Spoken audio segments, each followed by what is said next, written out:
Hey everyone, this is Vincent Ackerd from the Monster Truck Outlaws of the West podcast. I am joined with Phil Vicinanza, and guess what? Episode number 30, the big 3-0. We made it this far, and we're not slowing down, as we always say. That's all we say here. First of all, make sure everyone had a great and safe New Year's. Happy New Year, wherever you're listening at. Kicking off a new year in style. I know last one was kind of wild. Then see what this one has for us, right? Yeah, you said kicking off the new year. There's no better way to kick off the new year with two Hall of Famers. So I'll let you introduce our guests tonight. Yeah, they're two Monster Truck Hall of Famers. They're two guys we've been trying to have on probably since we got started here, and two guys that are longtime friends, and they're also longtime competitors. And I know there's going to be a lot of great stories shared here tonight. So kicking off our new year, Monster Truck Hall of Famers, Jeff Bainter and Mike Welch. Monster Truck chant, I don't know if you want to help me or not. Grant Pass goes like this. We want air.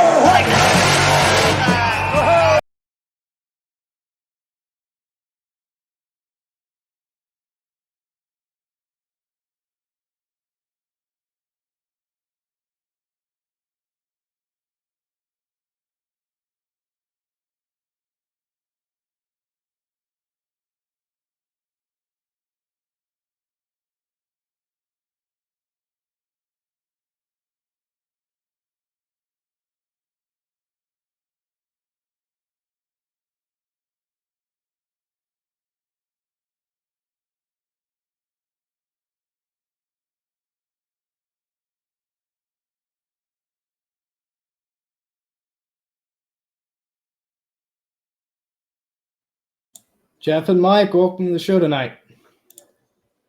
Good evening. Happy New Year. Howdy, guys. Happy New Year. Yeah, thank you guys for joining us here. We're going to get right into it. Vincent, what's the first question, as always? We're going to start it off with Jeff. Jeff, this question is for you. I want to know, how did you get your start in motorsports?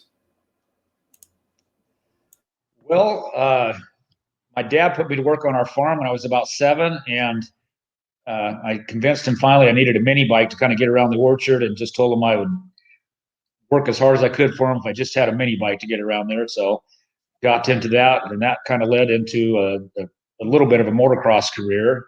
And that's what I really thought I wanted to do, make a living. If I could ever, live out my childhood dream, would be racing motocross. But as I just about got finished with high school, it just kind of became obvious that it was just going to be too expensive to move up to the pro class from the class that I was in. And so graduated high school, went down to an automotive school down in Phoenix, Arizona, and kind of learned a little bit more about auto mechanics. And that was about the time the big, tall truck craze was kind of happening down in Arizona. That's kind of where I think some of the biggest lifted trucks started out, mainly down there. And so when I came back after graduating to the Pacific Northwest, I kind of started modifying my stuff and other friends' stuff, lifting them up until we got to the point where we were doing, 44-inch tall tires and rear steering and tilt beds and all the kind of the cool stuff. And during that time, I've been keeping a little bit of an eye on Bigfoot, and just thought that was the coolest thing I'd ever seen. And if there was any way to make a living as an adult, that's what I kind of set my sights on. And it just took a couple of years to finally get the opportunity and take the leap of faith and order a bunch of parts and see if I could build something and get into it. And to back up just a little bit, because I've got Mike next to me here, as I was trying to decide if I was going to get into monster trucks, Mike actually came to my hometown in Yakima. I watched him with two of his trucks, and I went down there and got to watch him do his thing. And I basically just went, you know what, I think I can do this too. So, Mike got in this a little bit before me. I had driven someone else's truck before them, but I wanted to build my own truck. So after seeing Mike there, talking to him a little bit, he doesn't remember this probably because he was a complete moron back then. But I was like, oh, this is for me if I can figure out a way to do it. And so took about 2 or 3 years to put together some resources and get my first truck put together. But when I got the truck put together, I didn't have any money left over, so I had no way to haul it around. So I was just sitting there with a monster truck and couldn't go anywhere with it. And that's kind of when I got a couple lucky breaks and went to a couple big shows and finished really well right from the beginning. And then I ran into Seth Dalton, and he kind of really helped get my career going because he came and picked up my vehicle and hauled it around for me and flew me into the shows so I could start making a little bit of money until I could get my own hauler. And that's how I got started in the industry.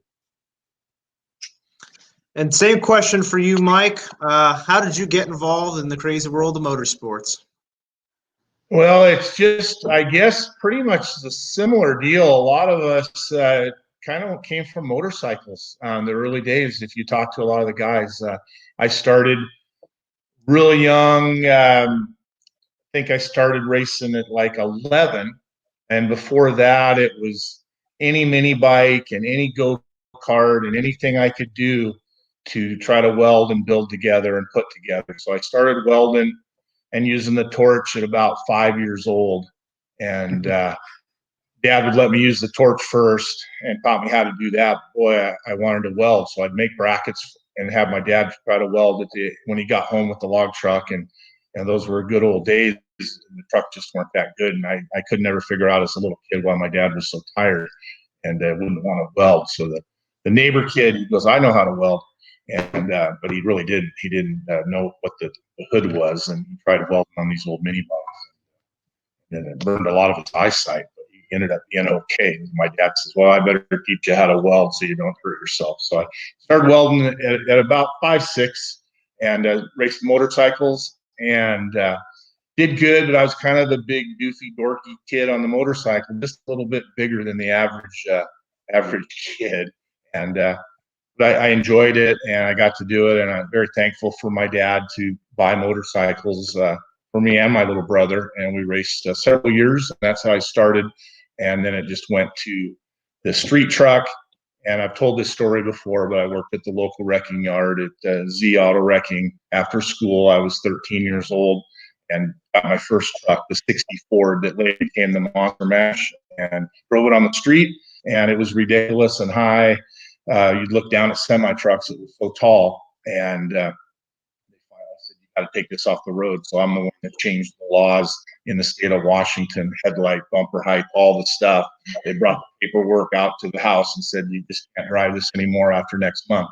And then I found some tires and pieces and did the compound crushes, put the 2.5 tons under it with earth mover tires. Had absolutely no money, working at a boiler shop at Rinky's after school and at a gas station pumping gas in the wrecking yard. I had 3 jobs as a kid, and I was a busboy at Sizzler, and that was a fun job too. But with all that, I got to put the first truck together, and I remember the very first time at Kingdom, I took my parents down there, and I said, "Hey, this is what I want to do. I just need to find an old rotten more tire." And I had old 66s, and we had these earth mover wheels, and horrible with a lock ring in the center. They were from the 30s, but back then trying to find a 25-inch wheel to widen out and make your own wheels, that was impossible to find, not like it is today. So that's how I kind of started with the Monster Mash, and got to go. My first show was at the World of Wheels car show in Medford, Oregon, 1984.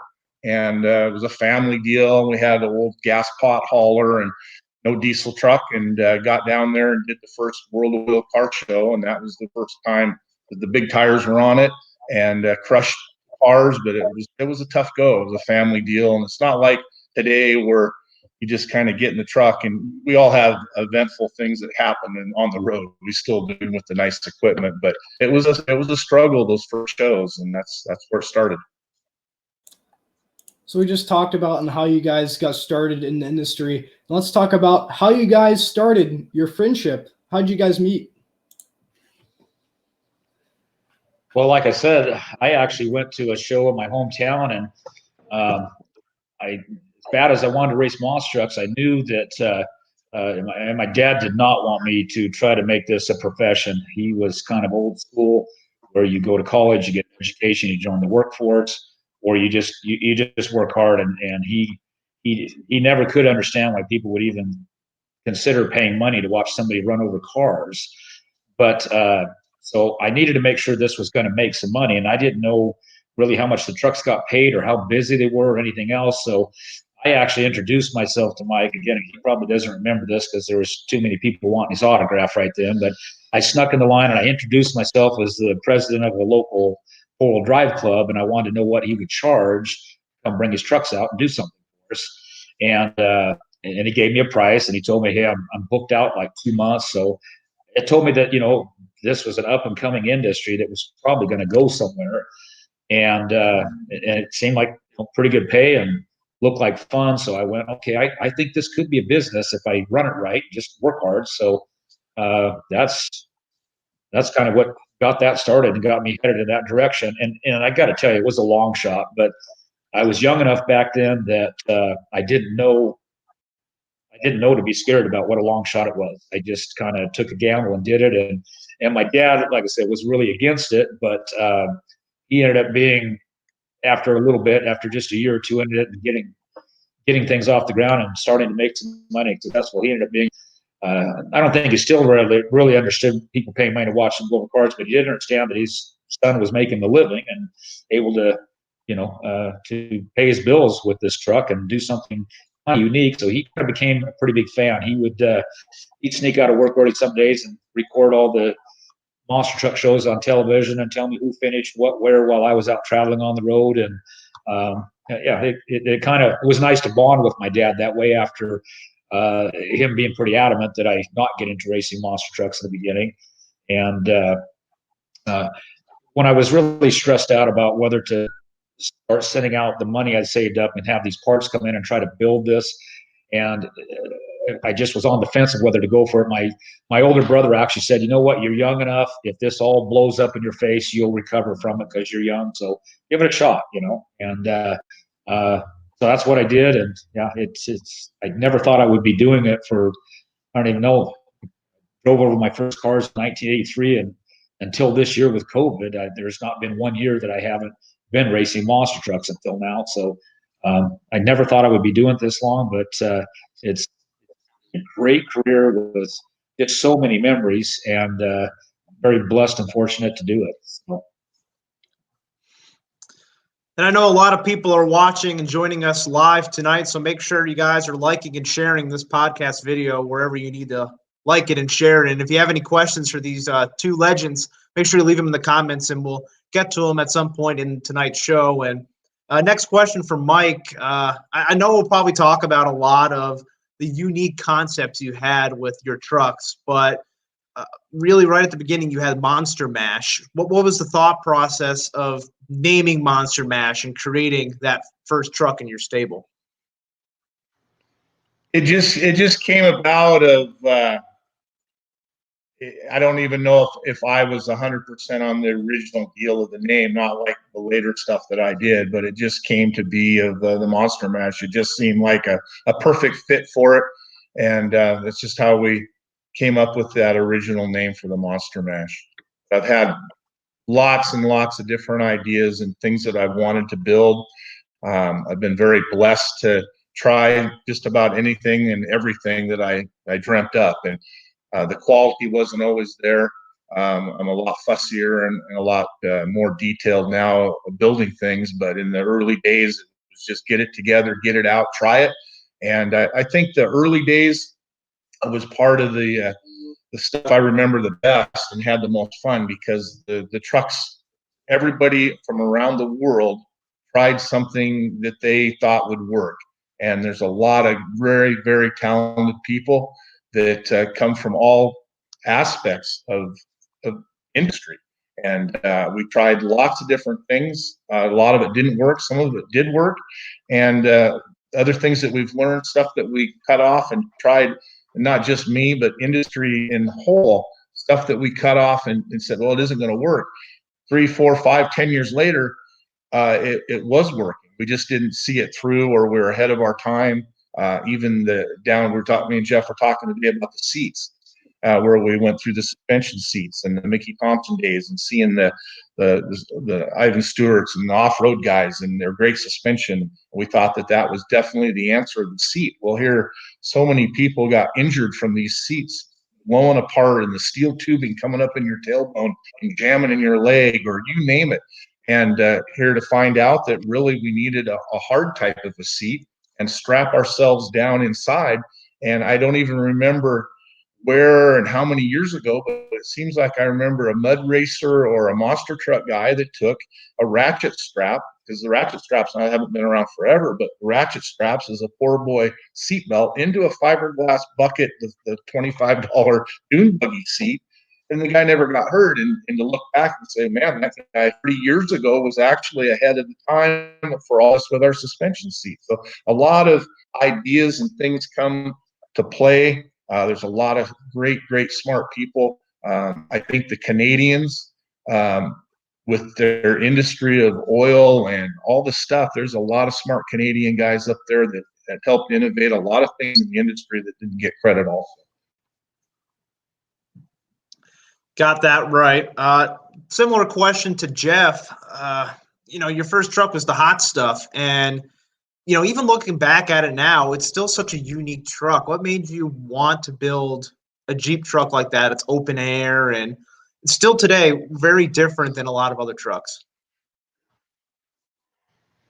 Well, when I turned 16, first vehicle was a Jeep, and so I just kind of fell in love with it. And I used to go to some sand drags, local sand drags, and there was a Jeep out there called Hot Stuff. It was a sand drag Jeep, and it was painted bright red and had the little picture of the little cartoon character from back in the Casper and Hot Stuff comic book days. And it always finished well, did well, ran good. And I don't know, it was flame red. It was kind of on fire hot, and just sounded like a great name for it. And the Jeep thing, I'm like, I knew the wheelbase was going to be really short. So I was like, okay, how can I make this look somewhat right? Because everyone had been doing pickup trucks to death, and I just wanted to be a little different. So we widened the body out 15 inches and lengthened it some. Stock wheelbase on a CJ7 is around 94 inches, and we ended up with about 110-inch wheelbase. And then the body being widened a whole bunch. It looked pretty nice over the tires. It was kind of a good fit. A lot of work to do the bodies, though, to get them like that, because we didn't have fiberglass molds back then. These were actually, I took 2 windshields and made one big one out of it, type of a deal. And the wheelbase was short, and I'm sure you guys have all heard this through the years, but I was probably at kind of a disadvantage on the straight line racing. But if we went anywhere where there was turns in the course, they were pretty tough to beat, those Jeeps. They just could scoot around the corners so quickly, and but they were kind of a handful sometimes to keep going really fast and straight ahead. It took a lot of driving input. The long wheelbase ones were very forgiving if you happened to get kind of crossed up when you landed, and the Jeeps were always, the back end was always trying to pass up the front end, it seemed like. But it was nice to be different. Visibility was amazing from the cockpit there. That had a lot to do with it, particularly right in the very beginning when nobody had self-centering yet. All I had to do was just turn my head a little bit, and I could see the rear tire and kind of line it up and get scooting fast towards the cars again. So there was some advantages. People like, what if you tip over? Well, the roll cage is there, and maybe the other guys had some sheet metal over them. Maybe it was a little safer, but I've been driving a Jeep my whole life out on the freeway and stuff, so it just didn't seem that weird to be out in the open. So I was a good fit and made us different. So Jeff, let's talk about your first show. How did that go for you? My very first show actually took place in my hometown. I had made a deal with the Jeep dealer down there that if he would pay for the body that we would start to construct with, I'd come down and do a show for him. So that was our actually first show, was at his car lot. The next show I went to, and again, we didn't have any way to haul the truck around, didn't have any money left over after building the truck. So a trucker friend of mine hauled me over to one of the earliest shows in the Kingdom, and they'd already booked 4 trucks to be there. There wasn't room for any more, but SRO at the time is what the U.S. Hot Rod Association was basically behind. The U.S. Hot Rod Association was a company called SRO, stood for Standing Room Only. They rented out the Kingdom, and the people running the show said, we'll let you bring the Jeep over there and come out during intros. You can drive it around and let people see it, but we can't pay you or book you to compete with the other trucks at this show. So we needed to get the name out there. So a trucker friend hauled us over to Seattle. We came out in front of the crowd. They just really seemed to dig it. A lot of the media was there with the different magazines that were so popular back then, and they were all just seemed like they were fighting over one another to see who would get to do the first feature on the Jeeps, because they were different. And so I think Mike might have even been in that show already with one of his rigs. Or were you there with the big fire truck then, with the 10 football tires? Probably been before that. Probably just the Destroyer and the Monster Mash. So again, now I'm here with some of my heroes. Bigfoot was there, Mike was there, and I just was so thankful for the opportunity, and the people at SRO got to see the Jeep up close and talk to them, and from there, really my first big show. What really took things off for us is not long after that, they did a show down in Anaheim, and I know Mike will remember this. There was 24 trucks there. I think it was probably damn near every truck that was in the United States was at this event, and it was called Bounty on Bigfoot. And basically what it was is all these trucks went down to Anaheim to compete against one another, and the winner at the end of the weekend got to race Bigfoot. And if you made it to the final with him, you were guaranteed like a dozen shows with SRO at an X price, and if you actually beat him, you got even more shows and more money type of deal. We were brand new. I wasn't all that skilled at driving yet, just to got the thing done. And I had to hire this trucker to haul us all the way down to California again. And our only guarantee was $500 to make it to the starting line for the first round. And obviously the fuel bill was going to be triple that just to go down there and back. So my dad at that point was really questioning my business plan, but we needed to get the Jeep out and see it. So people that see it. So we went down to Anaheim, and like I said, there was, I think, 24 trucks there. And I took a look at all the trucks that were there, and we drew cards out of a hat to see who was going to race who first. And there was one truck down there, I think it was called Leadfoot. His name was Ron, if I remember right. So yeah. Anyway, it had 2.5-ton axles under it, and I thought, and those were considered maybe a little bit weak for 66-inch tall tires. And I thought, if I could draw him first round, he might just bust a tire and wheel off. And that is exactly what happened. So I drew him the first round, and we basically started at home plate, and one truck took off towards third base, and one truck took off first base, and then we looped around. And I didn't go fast enough in that first race to even get up on the cars. I had to back up and hit him again to get up on them. And I thought for sure I'd lost the race by then, but I got up on the cars, went halfway around the course and looked over, and there was that other truck was tipped over on its side and had broken a tire and wheel off. So all I had to do was finish the race, and I was going to move to the next round, which I think you got $500 for each round. So I won that round, and now I knew I was going to get $1,000. So at least now I thought we might be able to pay the truck driver for the fuel bill at least. Then I think I raced next, and he and I had a pretty close race, but I edged him out just a little bit. And then now I was like going to be able to call my dad and say, hey, we've made enough money to pay for the trip at least. And then I won another round, and then Sunday when we raced some more, I think I was racing Everett Jasmer, USA 1, and I was starting to where I had some confidence now, and I was going around the track a little bit faster, and I jumped up on a set of cars, and the whole windshield came loose with all my KC daylighter lights on it, flew off onto the hood of the Jeep. Nowadays, he would just hit the gas and keep on going, but all I could think about was scratching up my job. So I stopped up on top of the cars. I handed this big, heavy glass windshield and lights down to somebody, and which disqualified me. But at that point, we had made enough money to call it a successful trip, and I considered it a very successful event. And I thought my night was over, so I kind of was able to relax a little bit. I took my driving suit, the top off, and I was just in my t-shirt, and the anxiety level went down some. And then as it came to be in the final race, it was Everett Jasmer and I think Cyclops with the original owner, and they both broke racing one another, and that left nobody to be declared a winner to go race Bigfoot.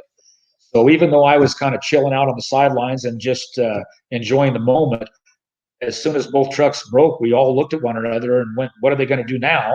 And I was the last one to lose before that happened. So they said, well, hot stuff, please report to the starting line. So all of a sudden people are going, oh my gosh, you're going to go race Bigfoot in your first event basically ever. And so I went down there and I ran Jim Kramer as hard as I could, and I just about beat him that first event. But his driving skill and pretty tough truck he was in number 4 planetaries and the big power and stuff. And I was just excited to get to race him and make a race out of it. But that really catapulted us that weekend down there. My phone just didn't quit ringing from that point on. People wanted to book the truck and magazines wanted to do features. And so that was really a lucky break for us throughout the weekend. And we were just a couple young kids down there from a small town. We really didn't even know what was going on to be in a city the size of LA and have that many people going crazy over the whole thing. But Mike has experienced some moments like that. That was a crazy time for us. I was down there. That's what led to my movie deal when they seen the trucks there. So, when you're from Washington, that's a great thing in itself. But when you went to California, a couple of Washington kids coming down there in the big show in LA, and that's where things happened, and that's what led to my movie deal. That'll take me to the next question. How did with the Rolling Vengeance movie? I'm sure you met some people down there. What was the experience like filming the movie and the whole 9 yards with being involved with Hollywood?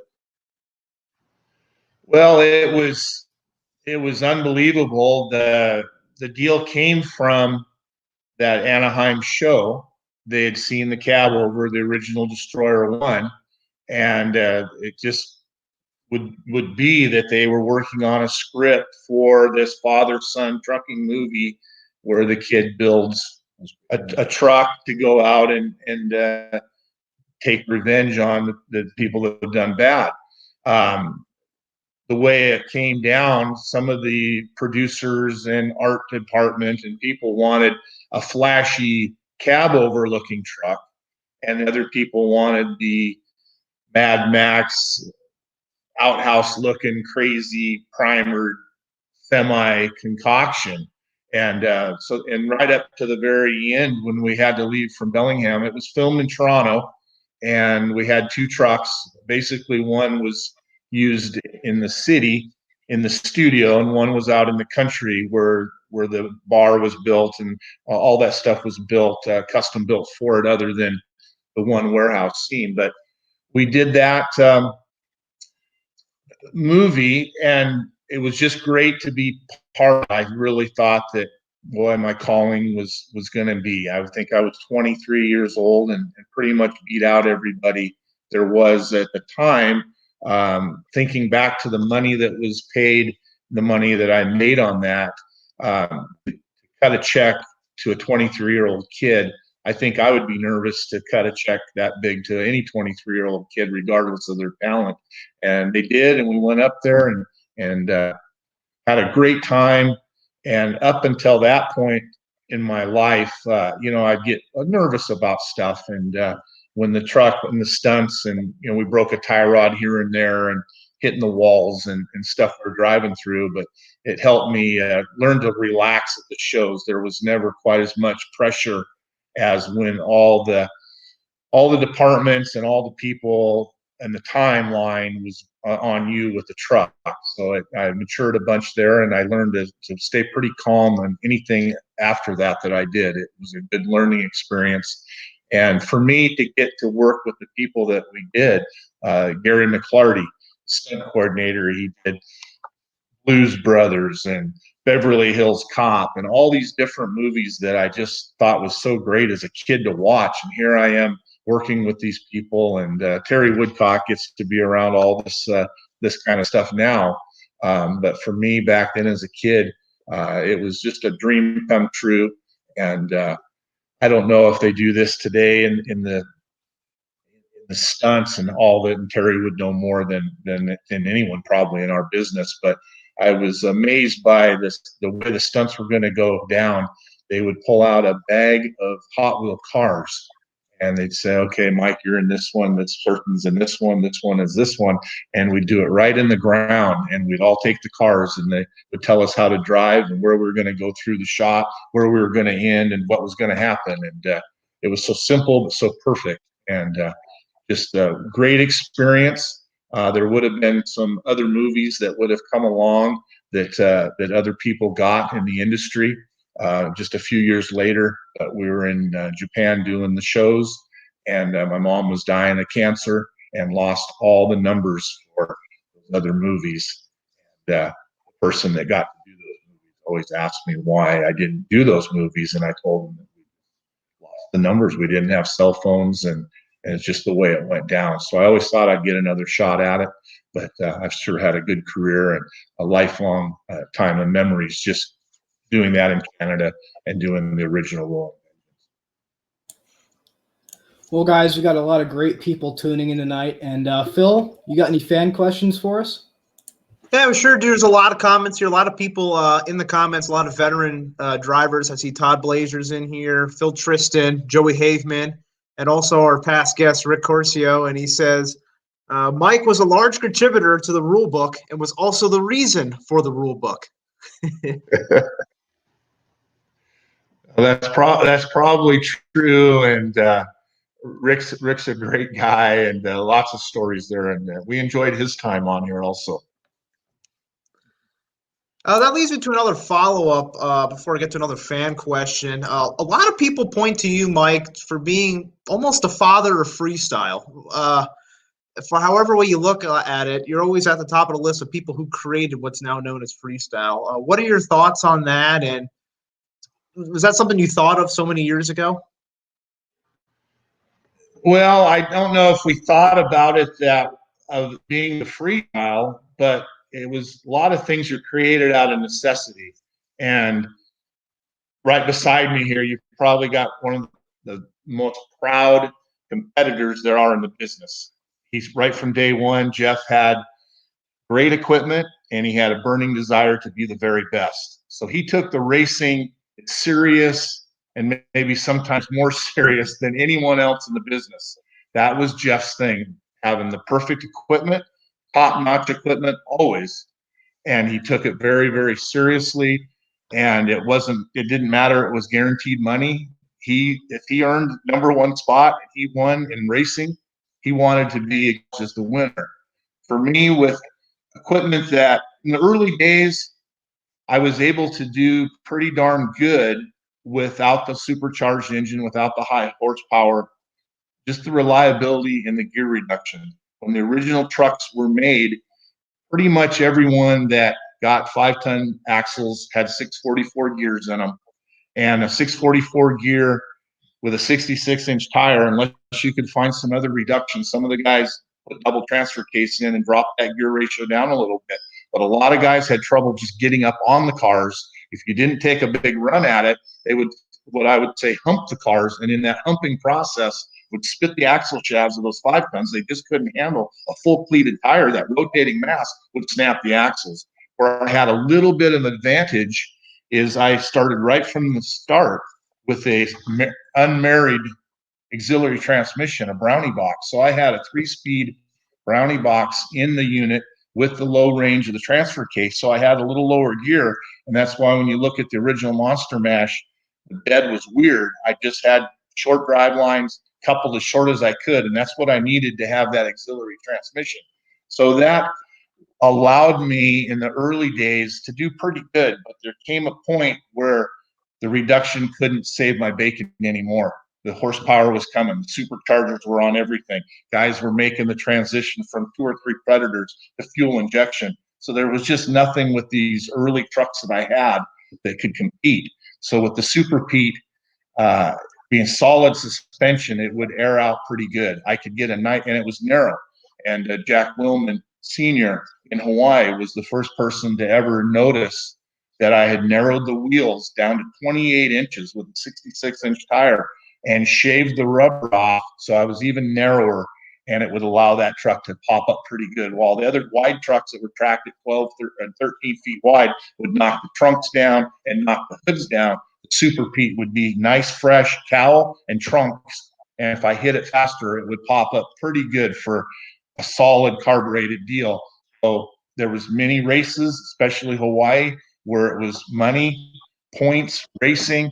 I didn't have a hope anywhere of winning racing-wise. Very rarely would I ever be able to win anybody in racing. I got lucky a couple of times in small indoor shows, but that's basically how the freestyle came. I would just stop, back up as far as I could to the end of the wall and hammer down and hang on and hit these things and fly it up. And it got good air for a big old heavy truck. And that's how, in my opinion, the whole freestyle started. Now in the Kingdome and some of the SRO shows, I haven't seen the contracts in a long time, but they would pay me to come out and do the rollover and pay me extra money for the rollover. And some of that early ESPN stuff and some of that early footage, you're going, Dad, why is he looks like an idiot. He's driving around and around and around on 2 wheels trying to roll this thing. Well, I was under contract that I had to roll it to get the money. And so sometimes when you're really trying, it would bicycle up. And that big transfer case that I had on those units, on the Super Pete and the Rolling Vengeance, they were a married auxiliary box, married to the transfer case, but they had about an 18 to 20 inch gear in there that was 4 inches wide. So it actually worked as a gyro. So when it would go up with the open diffs, you would see it sometimes hang there for a while. And the reason it would come back down is because it had the gyro built into that transfer case, and it would plop down. And those were great fun times with a truck that just lucked out and was able to look pretty nice. It was styled. It still holds style good today. And that's how the freestyle started. I don't know, with Dennis and the other guys that did it, we all did things that were great. The reverse wheel stands, the front engine trucks that did the reverse.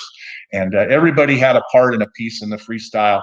I do know that when people defend that I was the first, it makes me feel good, but it doesn't mean anything. Everyone did contribute to it. But I do know positively that I was under contract to come out after the event and roll that truck and paid to roll the truck. And that's pretty close to freestyle if there was a start of it, I think. Got a great question here from Josh Rhodes. He says, Jeff, what did it mean for your team to defeat Bigfoot in the Pontiac Silverdome in 1988? Well, that's definitely still a highlight in my career.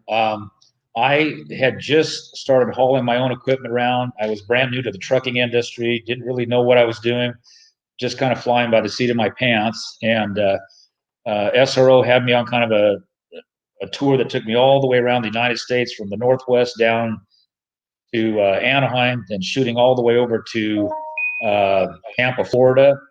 And then I think we went up to Pontiac after that, to the Silverdome. And I was traveling by myself, no crew guys. Most of the other guys there had several guys hanging out with them. And Jim Kramer was going to be there, and Bigfoot had a major sponsorship at that time with Ford Motor Company, which is located right in Detroit. So they had several hundred people from the factory there that were going to be in the stands. And it was definitely an important show for Bigfoot. And we knew this, and we knew that Jim was going to be just running as hard as he could. So where I'm going with this is we drew cards, I guess, to see who raced who in the first round. And somehow I was not around when that happened. And nobody wanted to race Jim the first round because they knew they were going to get put on the trailer the very first round if that happened. And I had driven a long ways and was hoping to maybe get to race a couple of the other trucks before I might have to race Jim. And anyway, I said I wasn't around when they drew cards, and one of the other competitors came up to me and said, "Man, that sucks. You drew Kramer the first round." And I I complained and squawked a little bit because nobody had told me we were drawing cards. It was the last card in the hat. They gave that to me, and it happened to be the one that would race Jim. And so I just kind of decided I'd driven a long ways, and I was not going to go down without swinging. And I was still running just stock 5-ton axles at that time, and everybody had said, you can't slam into the cars that hard with those. You're going to break. You'll just break the corners off. And so my MO up till then was just to go like heck in between the cars and then hit the brakes and kind of jump up onto them a little easier, and then just skedaddle as soon as I came down after them. And I had been breaking some axle shafts, but I hadn't broken any tires and wheels off yet. So I decided at this race that at least in that first round that I wasn't going to lift at all when I got to the cars and just take my chances. And so one of the advantages at that show, by not having planetaries, a non-planetary truck, actually, it frees up quite a bit of horsepower. And so while I was only making probably maybe 550 horsepower, Jim was probably putting out 700 or 800 in that big cubic inch motor. He had the drag of all the extra gears and the planetary drive. And so on that long straightaway that we took off on the track, the truck pulling track, I actually pulled him by probably 3 lengths when we got down to the far end of that, just because, like I said, you're not turning all those extra gears. And I made a nice clean corner. At that time, we didn't have self-centering in the back of the truck, so I was just kind of made the corner real quick and leaned out, got the tires straightened up. And Bigfoot at that time was running lockers front and rear, so they were already battling turning courses as it was. And so I just jumped out even farther ahead, and then I just didn't lift when I got to the cars, and all the tires and wheels stayed on. I landed, and I was kind of in shock actually when I went back to my pit stall, and everybody was going nuts. I mean, the whole place was just going crazy. And yeah, that was a really, really big night for a young kid, a long ways from home. It was televised on ESPN, and I had some of the Bigfoot guys come up after the show and just congratulate, and basically just said, we don't like getting beat, but if we had to get beat by anybody here, you're out here doing this all on your own by yourself, and congratulations. They're a class act, and there's no doubt Jim is one of the better drivers that's ever been in the seat of a monster truck in those early days, for sure. We all learned a lot from him, and yeah, things just went well that night. And the next weekend I was in Minneapolis at the Metrodome, and it was the same kind of a J turning course, and I thought, you know what, I'm going to repeat this again next weekend. But I qualified number 1 that next weekend. In the first round of racing, I slammed into the cars thinking my truck was indestructible, and I broke a tire and wheel clear off it. So the older people knew what they were talking about. But I had already ordered a set of planetaries, and they were waiting at home for me. And as soon as I could get done with that tour, I was going to put planetaries under that truck, so I didn't have to back out on the throttle. There's nothing worse when you're a racer and having to lift when you don't want to. But that was just kind of a fact back in the days when you were running 5 tons without the right gear reduction. And I spent more money in axle shafts. I could have bought planetaries 2 times over. I don't know how many axle shafts I broke, but it had to be a couple of hundred, probably, almost. So it was nice when I finally got the planetary axles and didn't have to worry about slowing up when I hit the cars. A lot more veterans in the comments, including a gentleman who's driven for both of you guys, Jason Hall. And I've seen a couple of people ask this. He wants to know, with Mike, what was the most trucks you had running at one time? Oh, it's running, or just how many were there? I would probably think 6 trucks and 2 tanks if I had to pick a number. That's probably the number on that. Quite the fleet here. Another veteran in the comments. Where was he at here? I think he just came in. Pull it up there, Vincent. Got one from Norm Miller, and he says lots of respect for those two. Hi, Norm. Hey, Norman, we were just talking about you last night, and we think about you. We love you and appreciate everything you do for everyone. Great man and very talented. Wears a lot of different hats, and what a great guy. I still haven't forgot you pulling me over in that hometown when I snuck through there one night. I haven't decided how I'm going to get even with you, but that was good, actually. That was a great prank. The Muscle Beach in Norman. Yeah, well, actually, speaking of Muscle, the Muscle Beach. yes, he did. Speaking of Muscle Beach, we had another comment here from one and only Randy Smallwood. He said, "Ask Mike about the drop truck in Salinas." Well, we were talking about that today. We had a great time here at Jeff's house. I came in last night, and we talked a lot about our careers and our friendship, and we were just talking about the drop truck and how other people in the industry, the money that they got, and for the drop truck that we built just for that, the deal went down as the loser of the race got dropped from a 150-foot crane. And that was the first time that I ever got a Bigfoot or Gravedigger money, but I had to drop the truck right from the crane with that. Well, can I add to that? Because I was at that event. And what they said in the driver's meeting is the slowest truck here, the guy that finishes dead last, is getting dropped from the crane.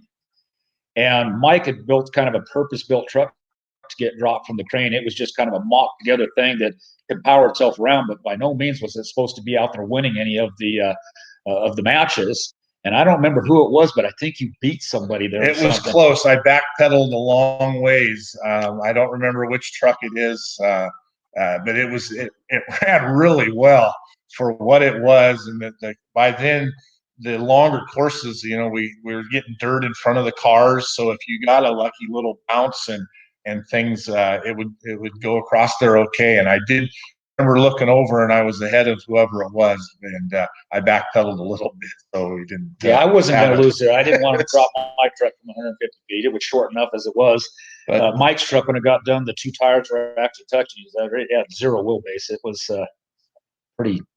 What was amazing, and I never would have thought that, we let the air out of the tires, so when they did fall there, that the unthinkable wouldn't happen, or the odds would come down from that. But it actually egg-shaped those wheels to where it ruined them. They were egg-shaped. I didn't expect that, and the people that were there, 100, 125, I think, to the hookup. There was several good seconds that you could hear the oohs and ahs from the crowd before it made impact on the ground. It was a pretty neat deal to be part of, and like a lot of the odd stuff that I've got to do, I really appreciate the opportunity to do all that. This next one. Was that one last one there? If I'm still talking, I'm not talking over, but probably a great time for Randy's young boys. And we talk about those early days of freestyle, and his two boys were just incredible kids, and they've grown up to be great men. And those were just some great times looking back to the Super Pete. And I've got pictures I'd run across, and I always wanted to try to get to their family of those boys in the back of the truck, all the Super Grill, and that was in Turlock for Borba. And thanks, Randy, and you're a great dad, and those kids were just awesome kids. Those were some of the original young kids that grew up to be awesome, and I've got more that hopefully tonight I'll get to talk about that I'm very proud of. Those were kind of the original young boys that grew up and made me feel great to come to California. And Turlock was always one of my favorite shows, and it was always great to see the kids, and from when they started on their BMX bikes and all the stuff. And we've made a lot of great friends and friendship over the years with all these kids that grow up. But that was always a special time with Randy and his family. Thank you, Randy. Yeah, when you spend that much time on the road, and we did so many shows in California back in the day, it was really nice to go down there and just kind of hook up with people that you saw all the time that would do anything for you, help you. The Smallwoods were certainly in that group, and there was actually a lot of people in California that treated us like family. We stayed at their places quite often, and when we needed to fix a broken up truck during the week, there was always somebody that had a shop that we could use, and I really enjoyed doing shows in California. Just a different time. It was just different. And I know that sounds cliche, horrible, whatever, but it just was a different time. There were a lot more unknowns for us in the business of starting out. And it was just a different time with a lot more family and things. So this one's for Jeff. So you had the first Jeep, hot stuff, and then you got the second Jeep, high voltage. Where did high voltage come into play? Well, a gal that I was dating way back then, Debbie Roden, she expressed some interest, or maybe I just pushed her into it. I don't know, but she drove the red Jeep at some shows, and the people really seemed to like it. Some of them were at Seth Dalton's first shows, and then she did just some standalone stuff. And I had already kind of looked into and committed to building 2 trucks and hauling them on one trailer. That was something, again, that I saw Seth Dalton start with his shows. And it just totally made sense after that, because the women really, the crowd really seemed to like to have the women drivers out there. So I went ahead and built the other Jeep, kind of an AC/DC fan back then. It kind of seemed to flow pretty well with hot stuff. You know, it was hot stuff, high voltage, and the lightning stripes and everything. I don't know. It just seemed like a good fit. So I guess it's kind of comes from an AC/DC song, and just seemed to blend and work well with the hot stuff at that time. So you obviously did drive both Jeeps at given times. Was there any major differences between the 2 trucks? High voltage was a little lighter, not a lot, but maybe 500 pounds lighter, and had a little more horsepower when it was first built. And then after I turned it over to injected alcohol, it had quite a bit more horsepower than the red Jeep. It chewed up a lot of transmissions, though, with that extra horsepower. So some of the other drivers that I've had in hot stuff through the years, I know they wanted more horsepower on that Jeep. It would have made it more competitive, but it seemed like we were putting transmissions in that yellow Jeep fairly often, and it was kind of the workhorse. And hot stuff just was super reliable as long as we ran it in low range. That thing just never, ever broke if we had it in low range. High range, we'd eat some transmissions once in a while, but most of the short courses, the thing did pretty well just in low range, and you couldn't hurt it. It was just indestructible. And so I just opted not to put the big horsepower in that. I mean, it was making good power at that time. It was a bigger cubic inch than originally, with the twin Predators on it. It was probably now making 700 horsepower anyway. But about that time was when some trucks were starting to show up with the injected alcohol motors that were making 1,000 or 1,100 horsepower. And the throttle response obviously was a big deal. Most of the carbureted trucks always had that little cough when they landed and bounced a little bit. You kind of had to just feather it out and keep it going and stuff. But I probably should have put an injected motor in that way back when, but we just kind of, one truck always finished solid and strong, and the yellow one usually was the more temperamental one. The yellow one was harder to keep going straight. The red Jeep being heavier, I got the spring rate a lot better on it. Hot stuff always only took 1 good bounce after landing off the cars, and the yellow Jeep might take 4 sometimes. I just always was having to drive really hard to get the thing straightened out. I think I just had too much arch and too much spring rate. But other than that, they were both wide and 15 inches, pretty identical. We got a comment here from Terry Woodcock, and he says, "Got here late, guys. Sorry, but it does remind me of a show I did with you, Mike Welch. We just finished building and rebuilding several trucks and pulled into a show in Canada after it started and tired up everything you had in literally 15 minutes. Mike, tell us a story about that."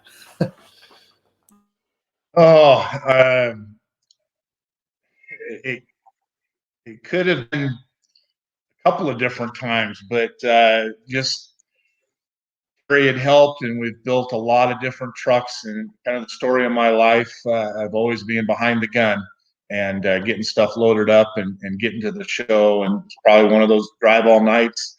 Could have been the one where we'd worked around the clock for several days, and my dear old dad, he would as the sun was coming up, we're trying to get going, he'd get in the truck and we'd sleep all the way as far as we could till we had to drive. But that was probably one of the cases there of getting across the border and getting up there and getting ready to go, and just never give up on the time. And time management's always been a little tough for me. I always seem to bite off more than I can chew on these projects that seem to carry over into all my stuff that I do. But appreciate Terry. He's been a dear friend to both of us, and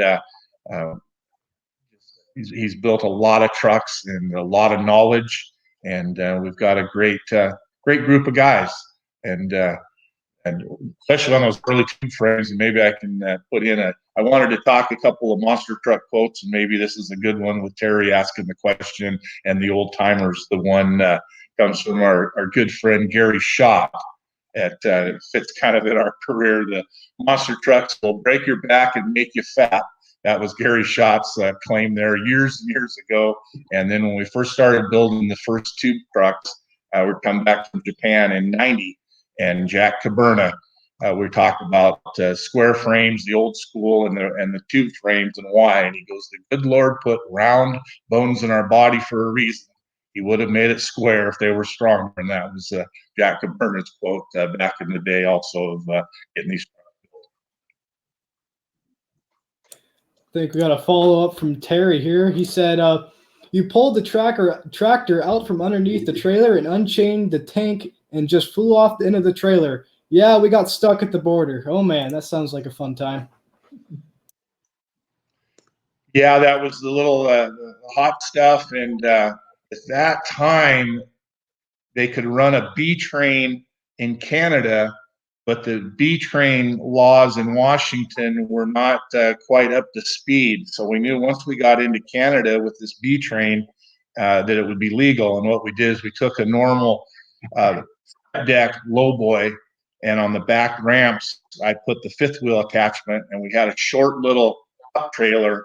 And once it got across the line into Canada, it was legal.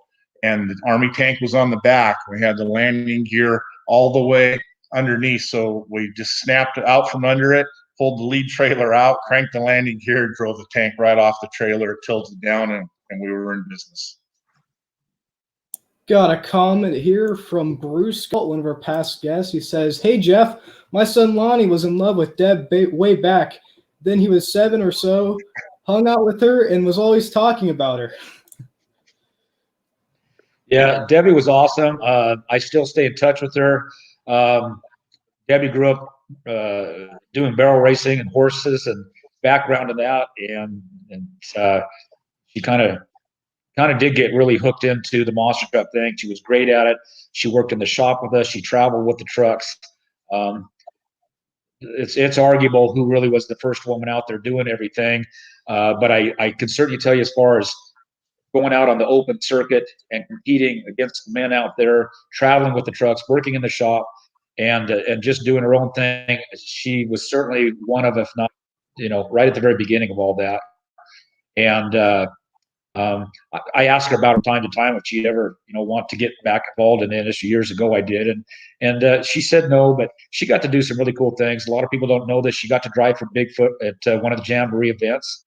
That was a pretty big deal, and we got to do a lot of magazine shoots and be in magazines and some televised stuff. And they did some cool little skits and stuff between Debbie and I before the show that aired, trying to get this guy-gal rivalry going on. And she was a tough competitor. I never lined up against racing her and thought I got this. I always had to run her as hard as I could to make sure I didn't come out on the losing end of it.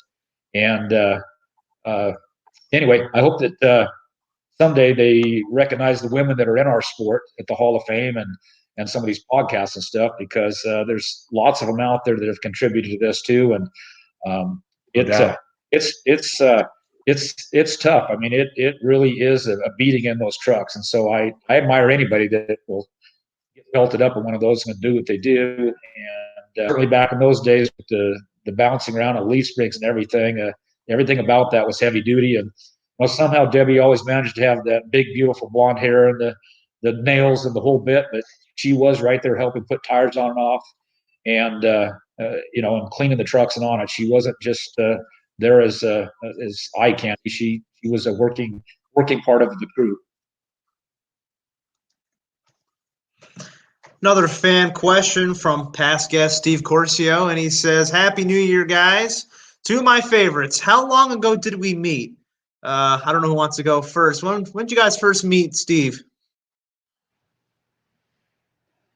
Well, I will start with the story. I know what he's probably talking about, but it was one of my very first times to California, and I believe it was Oakland. I know it was Oakland, and I got down there early, and the early days, and I got to the stadium maybe a day or two early, and this gentleman, fancy black Cadillac. It was, I think, one of those Brits ones, probably like an 87, 86, 87. It was probably a brand new car, and Steve's always liked the Cadillac. It had the slope back on it, and we always joked about those slope back Cadillacs, how nice they'd be to drive over, because at the time we really weren't going sideways. We were going trunk to hood or vice versa. So those were the ones with the real funky back slope. And this man gets out, and he has the black fancy Simpson jacket that with the stripes, the orange and red stripes on the sleeve. And I'd only seen those on TV, the NHRA, John Force, the funny car days, the big wigs would have a Simpson jacket. So I thought this man was really well connected. And he comes up and he goes, "Young man, boy, it's sure nice to have you here in California. Could you do us a favor here?" And I said, "What would that favor be?" And he says, "Well, we'd like to have you go on display."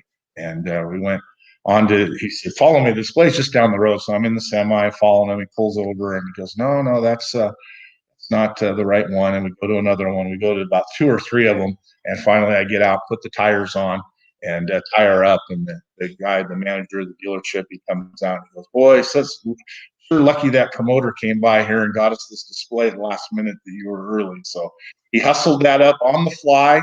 And that's my first running with Corcio.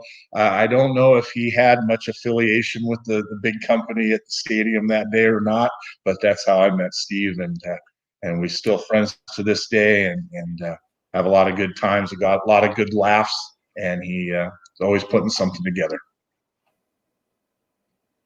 I don't know when I met Steve for the first time, actually. I might have even met Rick first. I'm not sure, but somewhere in the late 80s, early 90s for sure. And I've gotten to do some shows for Steve that he's produced in the later part of my career here at the end. So always grateful for the work, Steve, and yeah, much appreciated. We got a question here from the guru, Christopher Allen. He says, "Hey guys, hope to see you at the IMTM building soon." He says, "Mike, please tell me, those watching, about the origin of the log and tire obstacle that became a classic MWM stable." Well, basically, as a lot of things come from necessity. And early on, when I started producing events, we would do shows in prestigious horse arenas, and the horse people, very sensitive and every right to be concerned about debris that's left over. And even when cars are cleaned up and vacuumed out and you do your very, very best, if it rains and you get mud, there's going to be stuff in these arenas that you can't get. You know, we've been there raking for days trying to get stuff out. So I had a venue that I really wanted to do, and the fair manager said, "You know, you've got to come up with something else." I said, "Well, that's all we do is crush cars." But early on, I had experimented with some things at the house, trying one of the early airbag configurations, and we laid down a log, we laid some tires down, laid some wheels down, and jumped over it in the driveway to try it out. So I wanted to find the right tires and the right radius of the log that would catapult the trucks up. And we found the right diameter. And what it would do is it would spring as the trucks hit the tire, it would spring the tire in a little bit, deflate it, and it would spring it up. So the forward momentum of the tire going in as it went up, it turned out to be a pretty good combination. We'd get a lot of air off of my trucks that weren't high horsepower, but we could put them up in the air, They'd get really good air. They would land good. You didn't have to worry about flat tires. You didn't have to worry about the cleanup. And I could go from show to show with the logs, the tires, my display stuff. I had my extended boom. We could set the tracks up and do it very quickly and guarantee that there was no debris unless it came from a truck or a tough truck that happened to tip over and break out. But that's how that started. And I was just beat up for years and years and chastised with what a horrible show, what a failure I was. And I don't know who it is. I've always been pretty sensitive about the comment. I was always made fun of as a kid about being a failure and my ideas. So maybe 10 or 15 years ago, there was somebody on one of these chat rooms, and it always hurt my feelings. I don't know who it is or who his name is. Maybe he's changed his feelings, but he always says he despised me and hated me for all the things that I've done in the industry and how I've ruined the industry. And maybe after the last 15 or 20 years, he's changed his ways. I don't remember the guy's name, but it always hurt my feelings. And now with the log and tires implemented into a lot of the sport, it's still cool to see stuff tore up, but there is an advantage of having a track built, purpose-built with logs, tires, debris, that you can control it, drivers can learn on it, and not have to worry about gouging and tires. So there's pros and cons to it, but that's my log and tire story. I enjoyed it. I enjoyed it as an announcer where I would stand maybe pretty darn close to these things and let them jump over me. On my early shows where I really tried to be the best announcer when I was out of the driver's seat to add a little different spin on it, and people had never seen the log and tires, and there you go. One of the things that was unique about the log and tires that did work really well is when they were using cars, sometimes the cars would get so smashed down. If you happen to be one of the last guys out there in freestyle, there wasn't very much to work with. The log and tires never go down. It is pretty much the same impact all the time.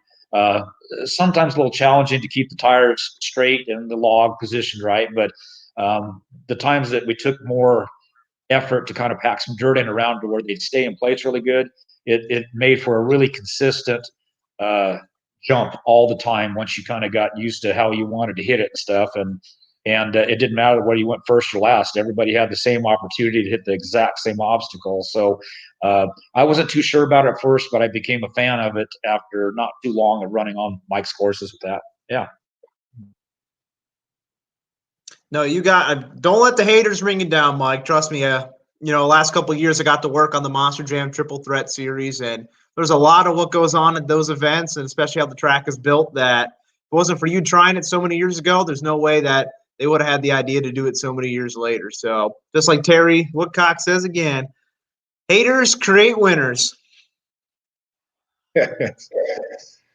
Yeah, it doesn't bother me, but we're all we all can hear pretty good, and you can be a full stadium full of people or an arena or a grandstand, and it only takes one or two people, whether you're standing on the tire for a national anthem or any of it, and it's like you have bionic hearing, and not everybody's going to love what you do, and everyone has different opinions of what they're seeing and what they believe.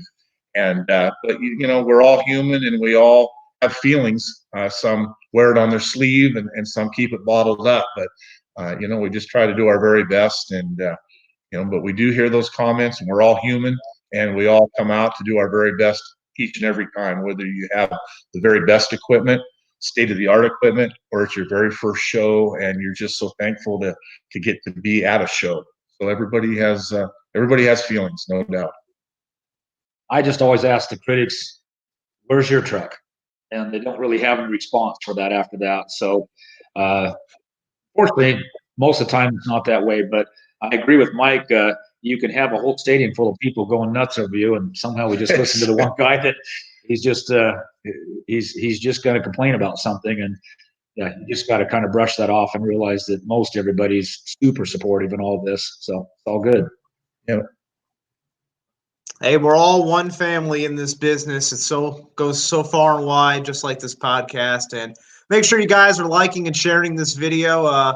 We're still going on here. Make sure everyone gets to jump in and hear these two Hall of Famers trade stories. And another Hall of Famer himself is Terry Woodcock. We mentioned him a lot. He has a lot of great stories too. And This question or story is for Jeff. He says, do you remember the time you had your Jeep at the hydro boat races in the Tri-Cities, and I was walking by and hollered at you sitting on the roof of your motorhome? You asked what I was doing there, and I pointed across the Columbia River and said, visiting my grandmother who lives here. Small world. Very small world, yeah.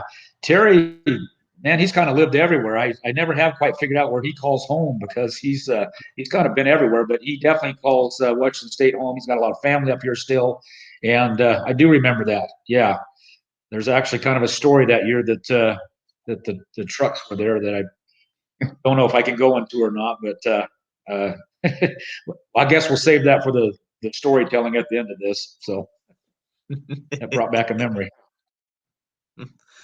Fair enough.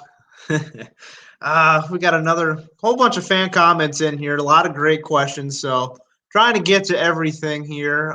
Vincent, do you have a question ready? We got one from Greg Oliver, it looks like. We want to ask that one, Phil? Go ahead. Let's see. In 1997, before I even got my driver's permit, Mike bought an old extended van for $800 so I can drive in the tough truck race, and he can have the grill and bumper. Great memories about a real good person. Well, thanks, Greg. And if people don't know, recognize the Oliver name. That's a pretty famous name in motorsports promotions and the original Unnamed and Untamed. Sorry to hear about your loss with your uncle. I just seen that the other day.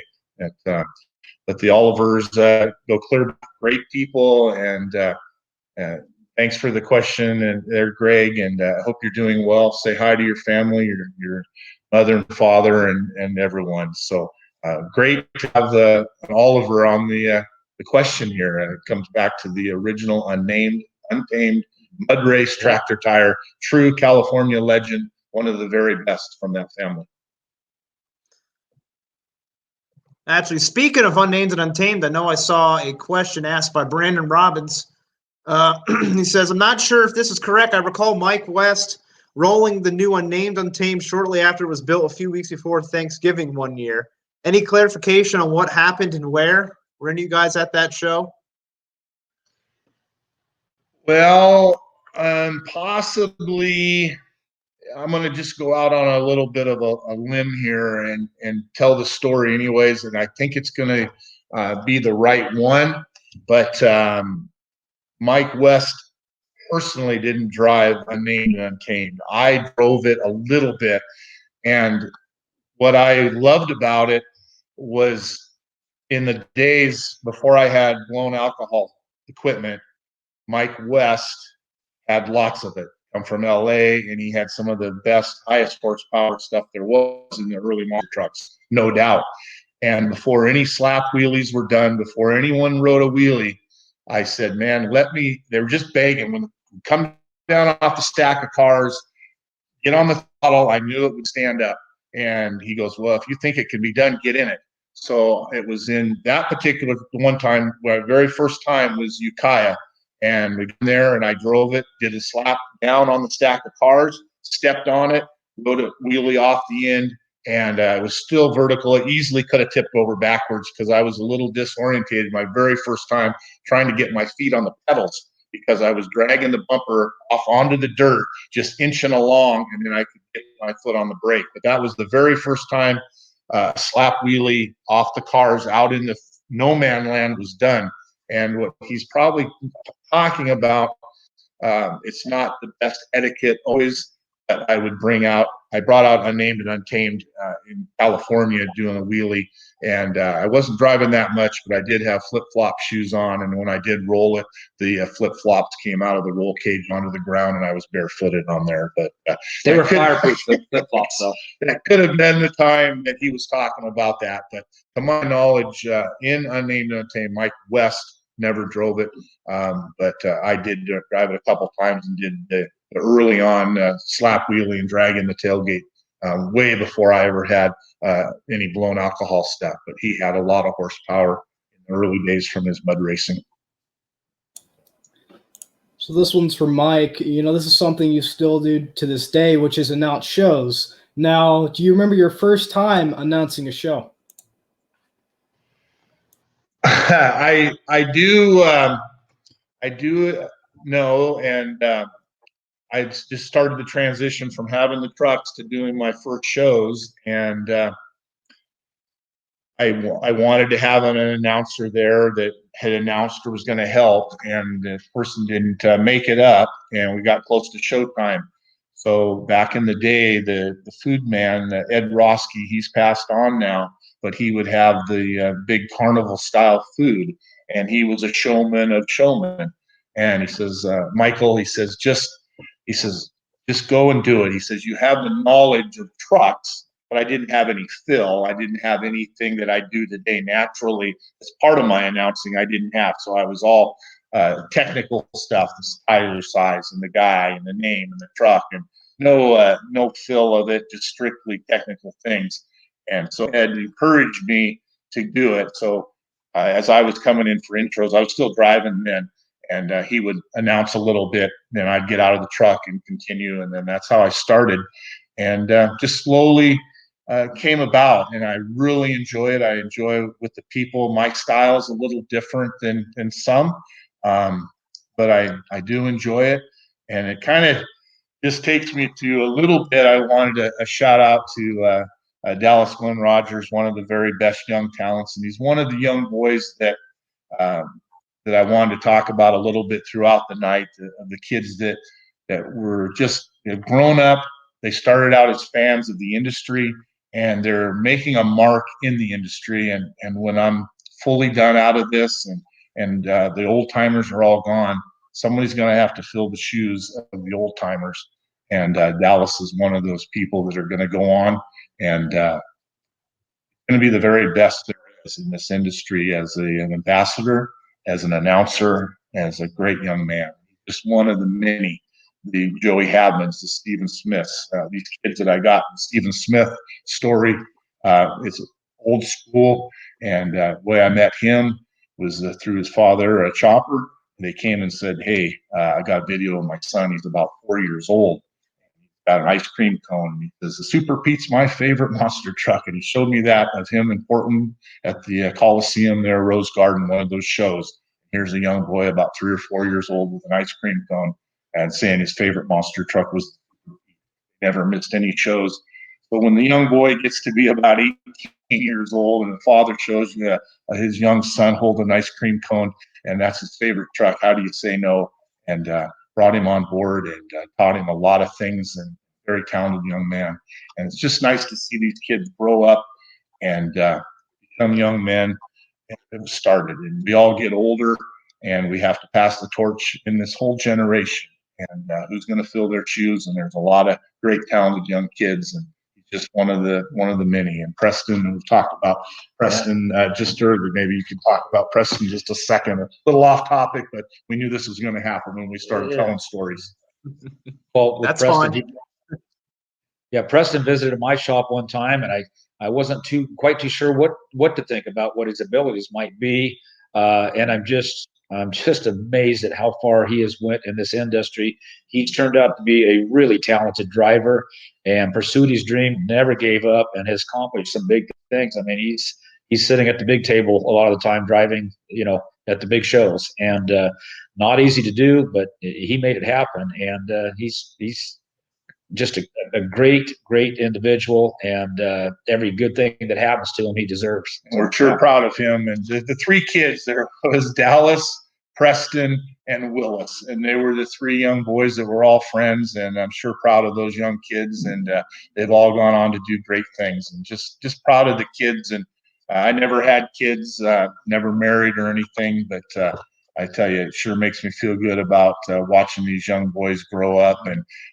even when the odds are stacked against them. And I tell these stories so much that if you have an idea, if you believe in yourself, just go for it. Do not take no for an answer. I've had a ton of ideas that I've wanted to try in my life. I've got to do a lot of them, but a lot of them I haven't been able to do. I just didn't have time, or I didn't think it was as important at the time. And some of these things I was 10 or 20 years ahead of the curve. And I wish I maybe would have just done it then. So my advice to some of the young kids, you got an idea, go for it. Don't let anyone hold you back. You never know unless you try. You got that right. I've known Preston for a long time, and same with Dallas, and they're both past guests as well, and I'm proud to call them very close friends. And really telling people that you can achieve what you set out for. And I'd have to imagine, Jeff can answer this too. There's been a lot of people that you've had come through autograph lines over the years that say they want to get in the business, and then sure enough, you see them doing something. Whether it's the people like Preston or Dallas, or a lot of other people working in other capacities in the industry. Oh, for sure. It is one of those things that, if they want it bad enough, they seem to start showing up at all the shows. Somehow they figure out a way to get themselves to these shows, and they figure out how to get back in the pits. And the next thing you know, they're asking if they can do anything, whether it's just cleaning on the truck a little bit, but it gets their foot in the door. And after you see them a few times, you realize, they are dedicated to this. And it is awesome when you hear a success story where, and some of this, Mike will tell you, sometimes it's part of it's just being at the right place at the right time. And life is about opportunities and recognizing them and then acting on them a lot of the times. And so it is great to see these individuals through the year that have found a position somewhere in the industry, whether it's working on the trucks or driving the trucks, announcing, and just all the different areas of the industry that can keep you connected and part of our small family. I mean, it feels like a small family sometimes, but there's actually an awful lot of people in this industry right now.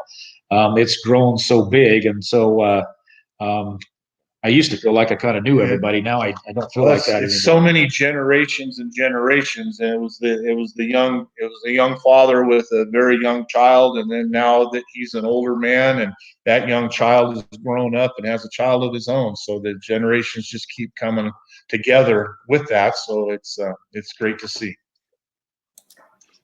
So, Mike, we were talking about announcing earlier, and you kind of stepped up with the announcing game. You got inside of a crush car. You want to tell us what happened afterwards? Well, it just years ago, I had the microphone, and I always tried to do the very best I could and be entertaining, and whether it was trying to jump a bicycle in front of my mother with a plank up on the back of the old squad car, come racing down and hit the plank and not make it and land on top of the roof and slide down on the thing. And my mom said, "Oh, honey, just give it a shot next time. Change the angle." I always wanted to be the very best that I could, no matter what I was doing. When you're made fun of so much as a kid and everyone telling you you're going to be a loser and a failure, it's always in the back of your head to try to beat those odds. And as an announcer, I thought it would be cool. I wouldn't do it today. There's no way I would do it today. But at the time, I thought that taking that wireless down inside that car and letting them crush me in it, where I could still talk with the microphone as they're crushing me in the car, would be great for the show. It was in Redmond, Oregon, and I believe Jason Hall was the driver smashing me down in the unit. The tricky part was I'm 330 pounds now. I was probably 280 pounds then. When that roof pillar and everything comes down on a man inside there and the doors don't open, trying to get me back out of the side glass. And Jason's wife, Kim, I think she was probably in that detail to pick the glass and debris out of the cut through the shirt, trying to pick the glass out of my back as they drug me out of the car. But interesting, it only happened a couple of times that we did that. I did some other stuff with the tanks where I'd lay down underneath, but that was the part of the getting out of the car.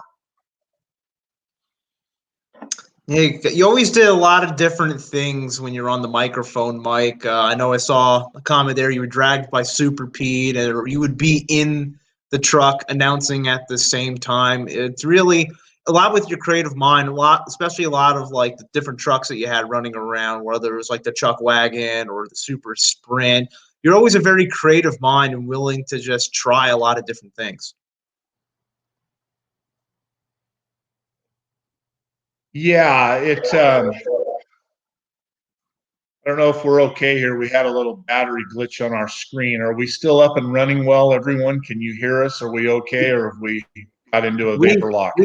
No, we got you loud and clear, Mike and Jeff. We'll continue on here, and we're gonna be okay here with that. Right there. We're just. Oh, that's what happened. Oh, Haley, you just. Yes, we'll batteries and plugging. So this is the real deal. This is like a real show where you run on the fly here a little bit. Our producer just got us up and running again. We were going, battery was going dead, and somehow it got. Just refresh the question, because we got a screenshot and things went a little sideways. But I think you asked just about the different creativity on the trucks and the designs. Is that correct? That is correct. I built a lot of stuff from the tracks to the airplane, the Red Baron, the barnstorming, all the things. I feel bad that I didn't get to build everything that I wanted, but I do have some things that before the last curtain is drawn on me that I'd like to try. Some of this will be finesse driving. I don't know if my body can take with my broken back and some of the stuff. My body's really changed, and the last year or so, I'm trying my best to hang on and keep my body to where I can take some abuse, but I just don't know. But a couple of the vehicles that I still want to build, I wanted to build this back in the 80s, right when the tank phase came in, is I wanted to build the Super Pete half tracks, where I take the back section of a M4 or an M5, shorten one bogie up like I did on the tracks, and have the Peterbilt front and the Army tank rear, and I would be able to wheel stand and crush things with a very light front end, maybe be able to carry it a little bit depending on the trunnion on the back unit. So that's something that I've wanted to do. The other unit that I really want to bring together is the Army tank rear end vehicle that I started 30 years ago now, 25 to 30, and we've shortened up everything in the components of an M4, or corrected, M5 on this particular one, where I've taken the sprockets off, put wheel adapters on it, shortened up the auxiliary transmission, built a custom pinion, and it would literally just be for up and doing cyclone wheelies, steered with the sticks only. I don't think you would ever tear that up. I think it would be pretty neat to see a truck easily on its back wheels, cyclone wheeling straight up and down. And I'd still like to try that before it's all over. And I do have all the components for the world's largest ride truck, 40-foot crown that will be a transformer to do rides, and a transformer of some sort. I don't know what kind of message it's going to do, but those are some of the things that I have not been able to do, and I'd still like to do before it's all over. So, Jeff, tell us the story about Captain America and how that came about. Well, the industry started changing enough to where I was having to beat a whole bunch against tube frame trucks with travel suspension. The Jeeps were kind of getting obsolete. I was still getting some wins here and there on the touring courses, but obviously, if I was going to stay in the industry, I knew I needed to get into the tube frame nitrogen truck chassis to be competitive. And so at that time, the wrestling trucks were really big, and wrestling at that time was almost X-rated, it seemed like. And so I didn't want to follow that same pattern. I wanted something that was a little more wholesome and patriotic. And so I've always been a comic book fan since I was a kid. And back at that time, Marvel Comics had the Captain America superhero that was one of the comic books I used to read as a kid. And Marvel wasn't that big at that time as far as being able to do all the blockbuster movies. They were just kind of a comic book company that was struggling because of the internet and stuff. Comic book sales were down a little. And I thought this might be the right time to talk to them because of the relationship where, I mean, most of our audience is kids, with bring them in there, obviously, but kids read comic books and kids go to monster truck shows. So my trademark attorney had told me there's no way you should name this truck Captain America because Marvel Entertainment does have that trademark in several different categories. And my thought was, I want this truck. I want it to look red, white, and blue.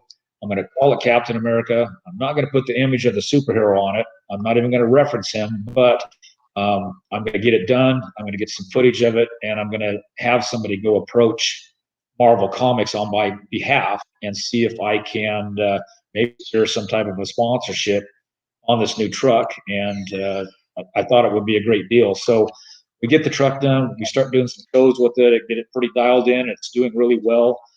And there was a fellow down in Southern California. I think his name was Terry Dickerson. It's been so long since this all happened, but I think it was around 2001 or somewhere around there. He was producing some shows down there and started kind of a sponsorship company that he said. And so I had him approach Marvel Comics on my behalf. And he actually went to the meeting. I think he might have even brought Paul Schaefer with him to that meeting. But anyway, he got back and told me that the response was really good. They were very interested in Monster Truck and wanted to hear more. And so I thought this might be the start of something big. And little correspondence went back and forth for a little bit, but then it kind of dropped off. And so we took a shot at it, I guess, and it didn't work out. But they also didn't tell me to take the name off the truck. So I just continued to run with the Captain America image on there, or the name, but without the image of the superhero. And then that next first quarter during the winter, when I did my first show, I don't even know who was running Monster Jam at that time. I think it might have been Live Nation. I'm not sure. Clear Channel. I showed up the first week of January to start first quarter, and like I said, Pacer Live Nation. Their tractor trailer rigs rolled into the parking lot, and out popped I think it was Wolverine and Spider-Man. And so basically what I think happened is Marvel did take a look into the industry at our insistence that they check it out. But I think at the end of the day, they just saw it was just a small independent team running out there, and the people that could really produce probably the biggest results for them was the people that were running what would become the Monster Jam series. And so they got the sponsorship. And I ran alongside those guys for about 3 years with the Captain America name on there. And then there became some trouble at some point between Live Nation or Pace, whoever it was at that point, and Marvel Comics. And their 3-year deal was ending. And some things that kind of went rotten I had heard, and I just got kind of caught up. But I got a cease and desist order. I was actually driving to the show. My attorney called me and said, hey, these people reached out to us, and they want the name off of the truck. So I had to take the name off the truck immediately. And so the truck ran as just the captain for a couple of shows. And we worked our way through everything and resolved everything, and nothing all that bad happened. But I wanted to keep the paint job and the patriotic scheme and everything. So I just decided to call it Captain USA and keep it more or less the same. And as it turned out, Paul Schaefer had the vision to get that name trademarked and produced a body that he floated around on a couple of these chassis, I think, for a bit. They weren't doing a lot of shows with it, but he did get it trademarked. And so I got a hold of Paul, kind of explained the dilemma I was in, and he granted me the right to use the Captain USA name, and I've had it on there ever since. And it's been kind of tough. It hasn't allowed me to enter into any toy deals because Paul does own the trademark to it. And that's kind of been kind of tough, but people honestly still call it Captain America about 3/4 of the time, and we just kind of let it go with that. But I worked kind of hard to get that to happen, but at the end of the day, the big got bigger, and that's just kind of business. It's just kind of the way it is. Yeah. I know the fan in me, and this is actually a question from my buddy Brian Anger for Jeff. Was there ever plans for a Hot Wheels truck to be made of Captain America or Captain USA? Well, right before all that stuff went down, where everything fell apart, I had went to the people that were in charge at again. I'm sorry, I can't tell you whether it was Live Nation or Pace or Clear Channel. I mean, they had so many names throughout the years that the U.S. Hot Rod Association ran under. But I had went to them and asked them if they would consider bringing me on board with the Marvel stuff, because most of their drivers were kind of newer, greener drivers in these Marvel themed trucks they were coming out with. And I felt like I could be really competitive against them. And I didn't see any downside into having more of a seasoned driver out there running one of their bodies. And so they were very interested. They sent me the artwork of what the truck would look like. And it was going to be pretty cool. It was actually going to finally have the Captain USA, or excuse me, the Captain America image of the superhero on there with the shield and everything. And I still have all that artwork, but that's when things kind of went sour. And so it just never got off the ground, but I always wanted to have a toy produced of it. And I don't know where Hot Wheels played into all of that exactly, but that would have been fantastic to have a Hot Wheels out there. Lots of trucks have been able to do it. And back in the earliest days, I did have toys, a lot of toys out on the market, and T-shirts and different things like that went through the U.S. Hot Rod Association with the Jeeps, but nothing with my Captain USA truck, other than just what we bring and provide to the fans at the shows that are just our own, hats and T-shirts, and posters and stuff.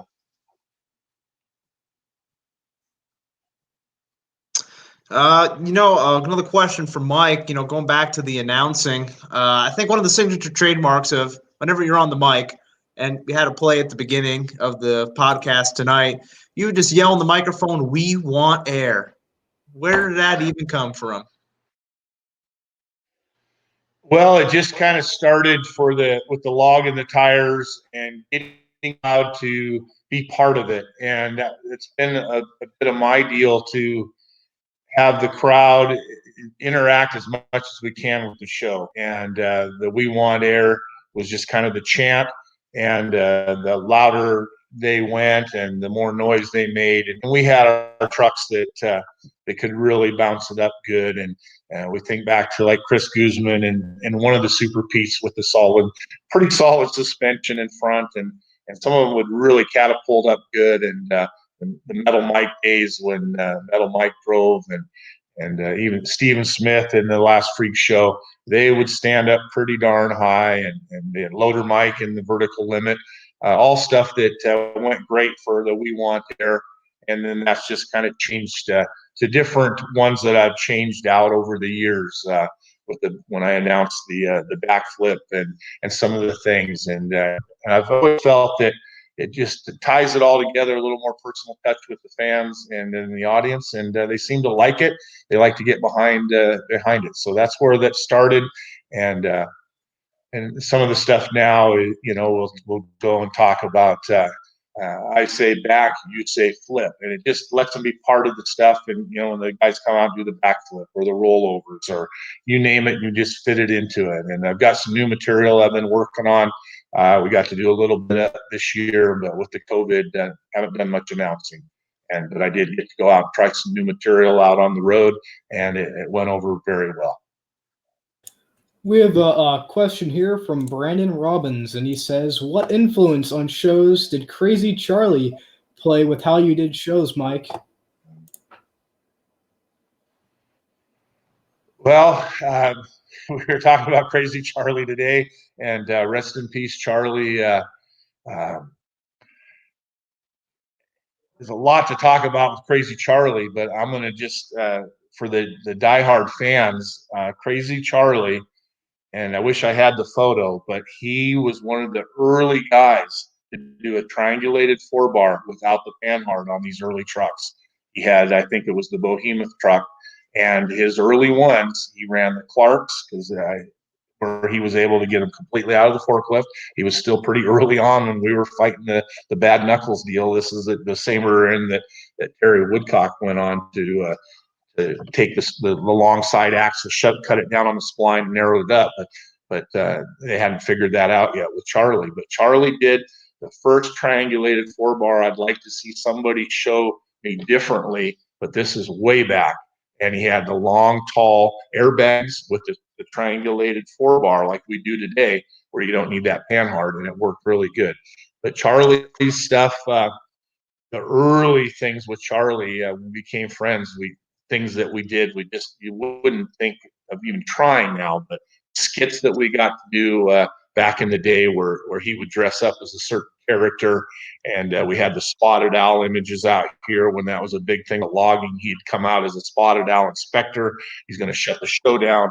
I would get in an Army tank or the Super Pete, chase him around. And at one time with the Army tank, we were just so in tune to each other. It was very dangerous. You wouldn't do it today, but I would put the track right down the middle of the car with him driving it. He'd stick his head out, and I would lay the track right down over the car and keep going with him driving it. And also did stuff as the spotted owl inspector with the Super Pete. But Charlie was a great guy, very funny. We got to travel a lot with him over the years, and we miss him. And rest in peace, Crazy Charlie. Just truly one of the very best. We just watched some video of him today at a show we did in Spokane where he, I don't know how much black powder he put in there, but he blows himself up in an outhouse. And I don't know how he gets out of there without even a scrape on him. He just really knew how to do that stunt well. At your shows, my favorite, he used to do the Gaddafi thing. You remember that? Yeah, and some of that we probably best not to talk about. A little politically incorrect, but he would dress up as a lot of different characters. Yeah. Just awesome. And I know that the diehard people don't think there's any place for skits or funniness at these shows. These early ones weren't even my shows. I wasn't producing events then, but I always felt that the end result was for these fans to go away having been entertained and having fun. Not everyone came and is a diehard to see two trucks side by side drag race time and time and time again. I think if you can put some variety to all of it. And Charlie certainly was the definition of variety with the outhouse and things. And he was a trooper, and I'm sure Jack Caberna, if he gets to watch this, he was probably his very best friend. He had the total insight on Charlie, and remember just with an officer of the law and things that were going down years ago, Charlie and Jack got in between there and made sure things were okay with all of that. And Jack and Charlie were great dear friends. Charlie was just one of the very best, funniest. He'd sing, and anyone that you can probably do Crazy Charlie sings, and it's a little sad to watch, but Googled Crazy Charlie and singing. He had a rap song, and he was very talented, and that was at one of my shows the last time that he did that rap song. Well, Phil, I think it's that time of the hour, isn't it? Yeah, but before we do, I do want to give another shout out. Another Hall of Famer has joined the chat here. It is the one and only Seth Dolton, and he just wants to say, Jeff is a classy guy and has always ran hard and safe. And Jeff Bainter.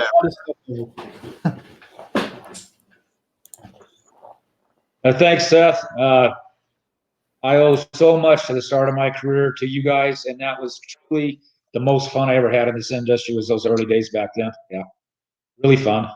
And definitely Seth was an innovator, and I was paying attention all the time. Yeah.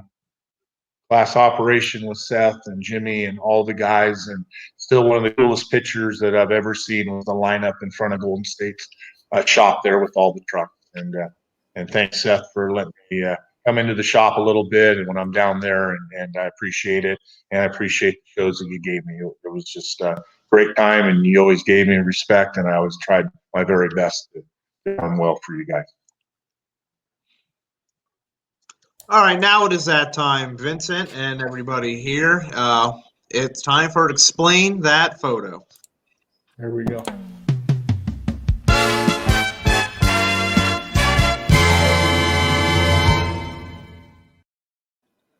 Phil's really excited for this segment. Phil, you want to go? Let's go for it. Show me the first picture.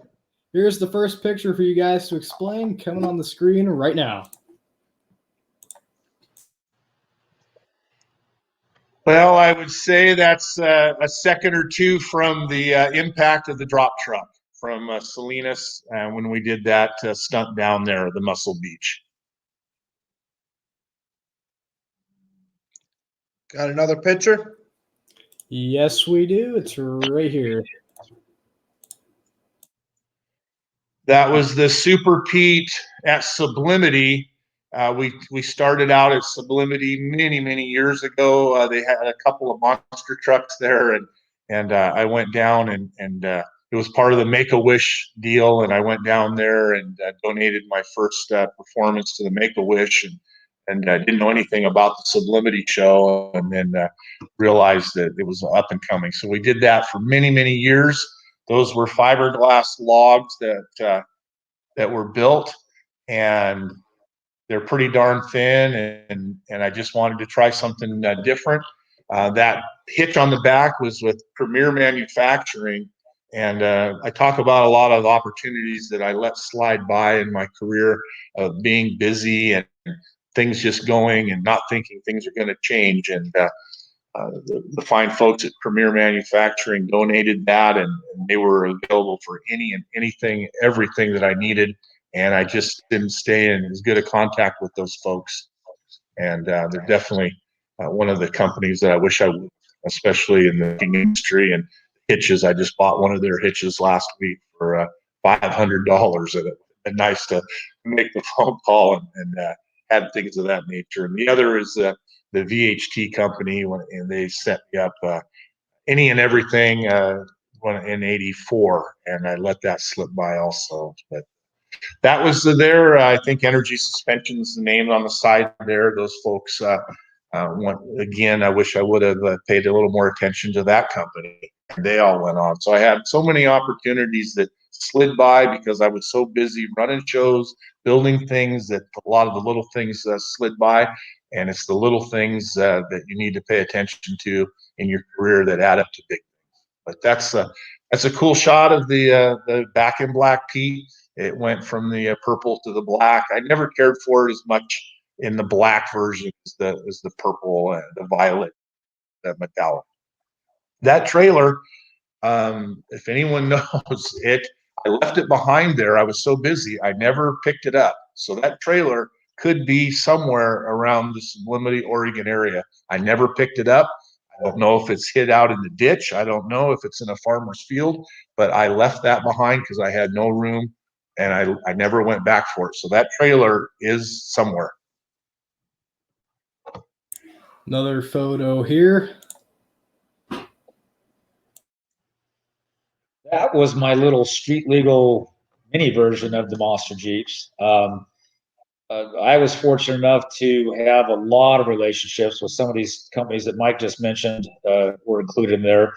And I had been having pretty good luck at getting some stuff featured in magazines. And I went to them and said, if I was to build a street legal version of the Monster Jeeps, would they maybe want to contribute some parts? And so I had more hours in that build in that Jeep than I did building the monster trucks by quite a bit. But that was my 1992 Pro Street / CJ5 / Wrangler. Kind of had the best parts of all of them. Had a really strong running 383 stroker motor in it with the BDS supercharger. The body was widened 10 inches. The cage was hooked to the frame in all the different points. And there was no welds left on the axle housings or the chassis. Everything was welded smooth and bonded and finger sanded, and it was show car quality when I got done with it. Had 9-inch boards front and rear from Curry Enterprises, and lots of cool stuff in it. It was a real handful to drive, though. It just had literally almost too much horsepower for that chassis and everything. But I could come out of 7-Eleven and there'd be 25 people standing around it. Interesting story on that Jeep. I had it for years, and finally I'd done several magazine shoots. We'd taken it to the SEMA show, and I wasn't doing much with it. And I decided it just needed to be sold so I could put the money towards more family important matters type things. A fellow bought it that was connected to the Line X spray on bed liner outfit going on, and he owned it for about a year or two. But after that, he sold it, and I didn't know he had sold it. But I was in Oregon one time doing a show in Astoria, Oregon, and my phone rang, and I recognized the area code as being over in Hawaii on the islands. And I only knew one person that lived over there, and so I thought for sure it must be him calling. And so I answered the phone in what wasn't probably the most polite way to answer the phone, because I thought I was going to be talking to my buddy over there, and it ended up being a guy that had purchased that Jeep from the other guy and had it shipped over to the islands. and he added to his car collection. And he's I think he said he paid 40 grand for it. He said it was about his cheapest thing in his car collection. So he must have had some pretty high end stuff, but he said it was the most fun thing he had. He built a little mount on the back for his golf clubs, and he would take it to the country club.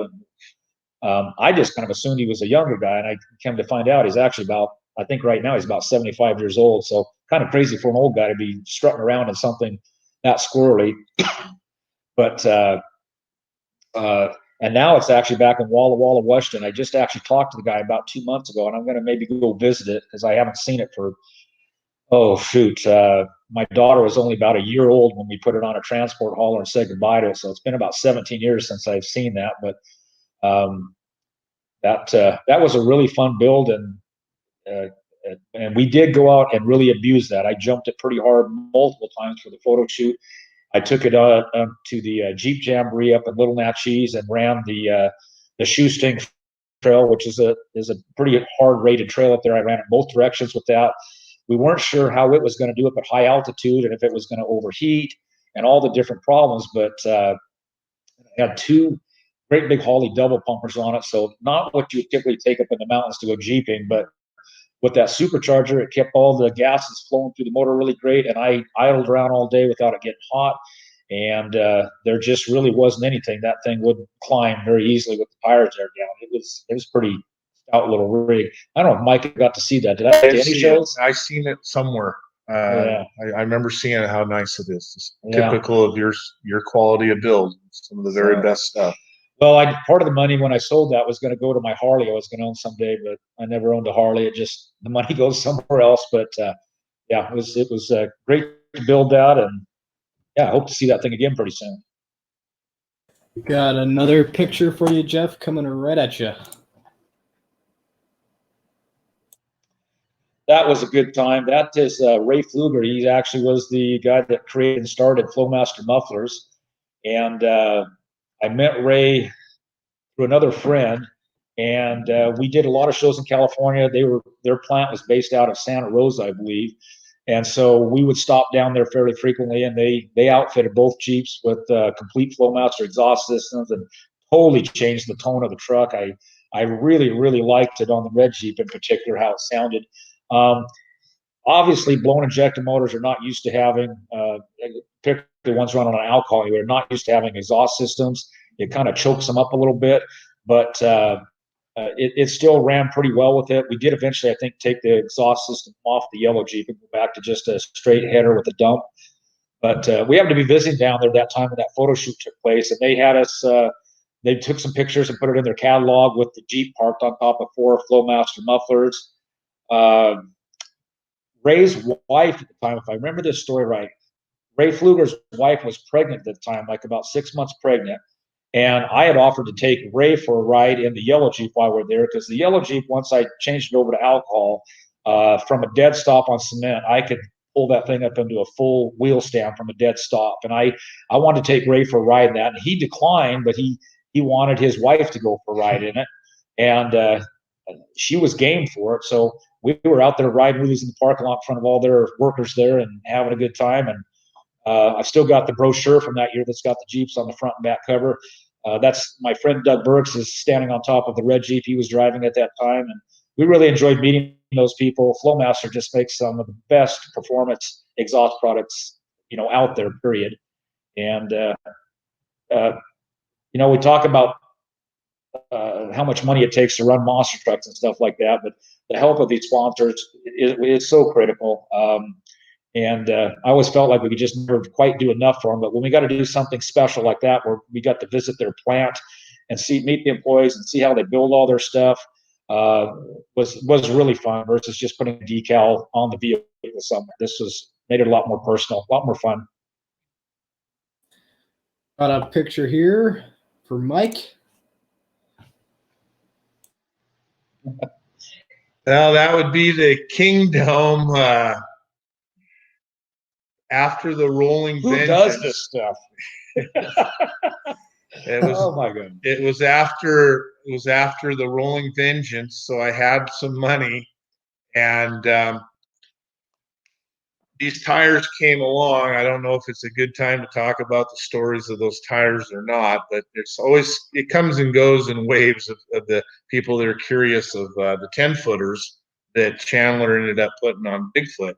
And these were not the 10-foot, these were the 8-foot tires. They were off a Laterno land train, but they just weren't as popular as the 10-footers. There was a lot more of those than these 8-footers. And I bought all 10 of these 8-footers after the movie deal and put this truck together. And I always wanted a flip body, even though the early stuff never had it. But, you know, the early monster truck guys, they all had flip bodies, and funny cars have flip bodies, and everybody has, you know, that was cool had a flip body. So I thought, well, with this thing on 8-foot tall tires and then the body flipping up, and I drive it up in there. I ran the hydraulic lines to the back and the front. You know, it was up pretty darn high. When I mocked it up, it was to the top of the shop, eve of the shop, and those have 14-foot doors. So it was probably 22, 23, 24 foot to the top up there where the driver is. But we talk about guardian angels and things that's not quite panning out or being safe. This was a pretty dangerous deal, and in no way would I do it today. But this was kind of prior to helmets. No helmet. No, you did have a fireman's helmet on. Yeah, plastic one. A little kid gave me a plastic fire chief helmet, so I put that on. No seatbelt. My idea was I would jump out right at the ground as I rolled over, like I would do learning with my father on these old log loaders, loading log trailers with a snap chain, and the swing chains would break on the landing and loading logs or log trailers. When the chain would break and everything would come down, instead of getting crushed in the landing, you would jump off the loader into the pile of wood or wherever to be safe. That was my reasoning. There's shots, I think, of it when it went airborne, with me hanging on, kind of flying like a Superman, like Carl Ritchie or the motocross guys, but I was hanging on the steering wheel, and it's just probably an act of God that the orbital shaft didn't slide out of the unit there, and then it would have been. But that was the Kiln. Up to that point, that was the most expensive truck that I ever built, and just going to be honest, probably the biggest disappointment. I crushed stuff with it, but it was big, but there was just no time for a big old dinosaur to do anything at that time. We did give some of the early rides. I had plywood in the back, and we could load it up with kids, but that was way before anyone that would have ever dreamt that you could get paid to haul kids around in. And we all know what the ride truck industry does today, and things just changed. And Chris, that's his favorite one, Moranis. He likes that truck, and I think it's still up in Canada, up there where I sold it. The guys have it up in Canada, the body only. But that's the story on the fire truck, the Flying Fire, and talk a little bit on those tires. Bob Chandler ended up with the ones from Seattle, and they came right behind the Kingdome. And I was going to put those on the 10-footers on the original Monster Mash. But one of my buddies says, man, Mike, let's just put this thing on 66s. How are we going to handle these 10-foot tall tires on a monster truck? And so I passed on them, but I have pictures of me standing in them, in the Tundra land wagon, the Laterno land wagon that came down from Alaska. And knowing that they are aluminum, I probably would have bought them. But I had no idea they were aluminum, and I didn't have a magnet. I never even thought to check it. Look big, huge, crazy. How am I going to handle them? And even in my twisted imaginational mind, even at that age, I passed on it. And if I'd known they were aluminum, the original 10-footers, I probably would have dealt with them. But there we go. Got one more picture for tonight's segment, and this one's for Jeff. Oh, yeah, that was my little crew chief, honorary crew chief at the Tacoma Dome. She got to be on TV that morning. We got up early to do some media and got her down there, and she got to speak on camera for the first time on one of the big news stations there in Seattle, Tacoma area. And we did a lot of shows at Tacoma. I don't want to say I got stuck with that show, because I've had a lot of success at that show. winning racing and freestyle. But it was, in my opinion, the hardest show stop on the tour, simply because there's 5 events in one weekend.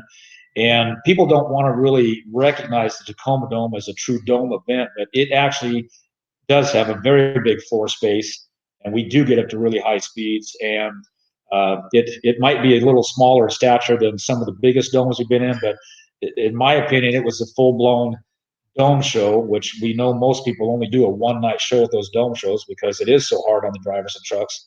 We had to do 5 shows in one weekend every year there, simply because when they blew up the King Dome, that used to seat 60,000 people, all they were left with was the Tacoma Dome, and I think they could only get about 12 or 14,000 people in there with the seats retracted. So they had to produce 5 events in one weekend, and we had some really successful years there, and then we had some where we emptied the entire trailer full of spare parts the very first weekend out, first quarter, and then had to be on the phone calling and getting more stuff out to be able to continue on to the next show. So, man, my daughter's here right now. That's So, her when she was little. And and when that, I don't know if they can see through that or what we see, but when the picture leaves there, and it's because of her, Haley, that I agreed to come over here and do she's the technical of this. And I said, if she's involved, I'm going to be here too. And it's all worked. So thank you, Haley.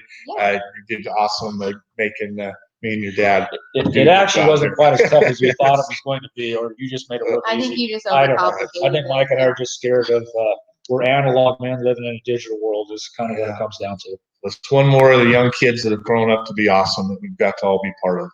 It makes us feel good. Well, we're glad you're here. Phil, you got anything for us? Yeah, got another fan comment here from Steve Corcio, and he asks, talking about your tour in Japan, Mike, how many shows / days did you do in a row down there? Oh boy, I think it was 150 shows in a row, and it was 2 and 3 shows a day, and we got through it all. And the bike guys, and thanks Steve for the opportunity, and we just played it pretty cool. We did lose one engine and a couple transmissions. We took a box of parts over, and but for the most part, we made a show every single day, and we had no problems with it. We learned a lot of discipline from the Japanese, and even when the typhoon was coming in, and we had the sea container chained to the roller coaster as it was going to be a direct hit. They boarded up the amusement park. They had the plywood in everything, and said, we're just going to take a pass. And it was, no, you practice today, please. Practice a little more. And I said, we've done how many shows? So they had 3 of the ticket taker, the little girls that take the tickets out front, the cashiers. They sat in the storm and covered up the kill radios with bags. And luckily, the storm didn't hit us. But we did the monster trucks, and Carl and Kenny did wheelies because they couldn't jump the ramps in the typhoon. And it was not that, maybe 25 or 30 mile an hour wind. It was supposed to be 75 or 80 and wipe out the place. But we had the rental car. It was like a rental car, but the cars were like brand new that we crushed. So we had a minivan with the heater ready to go, the sea container to the roller coaster. I figured the roller coaster with 24-inch pillars down in the ground would withstand whatever tornado, hurricane, typhoon, whatever they call it there. And we're ready to back the car in and we'd ride it out. But at the last second, it missed us, and we didn't have to. But it was a lot of fun, and it worked out really good. I was nervous about flat tires and this and that, but 150 shows in a row, 3 months solid, 2 shows a day guaranteed, and on holiday weekends we did 3 shows a day. So if Lance Ledkey's watching, thanks Lance for coming over, and he helped me also, and we had those 2 trucks running, and we had a great time. Look forward to going back. Hey, you got that right. Next question is for Jeff. There came a time where you sold the Jeeps and you were just focused on Captain USA. And then by chance, you got a chance to get the Hot Stuff Jeep back. What was that process like to bring the Jeep home and transforming into what it is today? Well, when I sold the Jeeps, and that's such a long story, I'm probably not going to probably have time to get into all that, but it was hard to let go of them. I contemplated just keeping them and just shelving them until someday I could build more of a bigger shop and just make a museum out of it. But I finally just decided I need to sell them. The money I got from selling that part of my business has finally come to fruition on some land that I built and I'm developing right now. And that came from the sale of those. So it was something I had to do for family and for retirement at some point. So I don't regret selling them. Lots of people were able to drive the Jeeps when it went to the new owners. I think about everybody took a turn at beating on them and working on them and everything. And they finally were pretty busted up, and I think they to some extent part them out. Then they ended up in the hands of a couple of my buddies. Scott Anderson, I don't know if he was the last one that had hot stuff or the first one, but uh, I got offered the chance to purchase it back as they were kind of parting them out partially, and I declined on it at that time. And then those guys ended up with it, and at some point, I think Rod Wood ended up with hot stuff. I think the yellow Jeep had gotten so busted up that I think they did actually scrap that one out all the way. Not sure about that. But what was left of hot stuff came up on, I think, eBay. And young fellow down in Vancouver, Washington. In fact, I think he might have been asking some questions. Brandon Robbins. He saw it on eBay and got a hold of me and let me know that this thing was back up for sale. And I had explained to him I had turned it down a couple of times already at purchasing it back because there wasn't really much left with to start with it, and I was just too busy running the truck, and it just it was too obsolete to go compete or do anything. So the only reason I would have been buying it back would have been just sentimental reasons only. But he had been a fan of the Jeeps, and so we got to talking about it, and we ended up kind of partnering on the deal money wise and getting it shipped up here, what was left of it. And we discussed about maybe, refurbishing it back to original condition. It sat behind my shop for quite a while before we got started on it. Then I finally, I did start working on it and putting in some hours and getting some money invested into it. And I wasn't quite sure where this was going to end up being partnership wise and who was paying for what. So at one point, I just basically because I was getting so many hours into the restoration of it, and again, my own funds, I just decided with Brandon that, either you buy me out of what I've got into this now, or I buy you out. And it just, the way it worked out, Brandon was, I think, looking at getting some other trucks too, and more current trucks that he could maybe go compete with. And so I ended up buying out his interest. Once that happened, the Jeep sat for quite a while behind my shop before I ever really got serious about finishing it. But as I was getting older and doing that kind of long hours and hard work was getting harder, I thought I either got to do this right now or I'm just never going to do it. So it would have been what would have been the 30-year anniversary of the Jeep is the year that I did it. And that year, for whatever reason, my right hip kind of went out and I was in quite a bit of pain. And so I finished my race schedule that year, and then I just kind of locked myself in the shop, and I wanted to go get my hip surgery done, but I wanted to get the Jeep done was one point. So I worked down there, I don't even know how many hours. It took a lot to get it all restored. I did about 99% of it myself, including widening out a whole brand new body because the body that was on it had been destroyed. And wasn't quite sure while I was doing all of this, just because it is too old to go compete. So I thought it was just going to be something to put in the shop and just be grateful because it did give me my start in this industry. And decided partway through the build that maybe I could move some components around and put some seats in the back, maybe carry 4 or 5 people, and maybe I could do some birthday parties or some small stuff with it and give people rides in it. And so then I got more enthused about kind of repurposing the Jeep, and maybe it could have a little more to give still in the industry.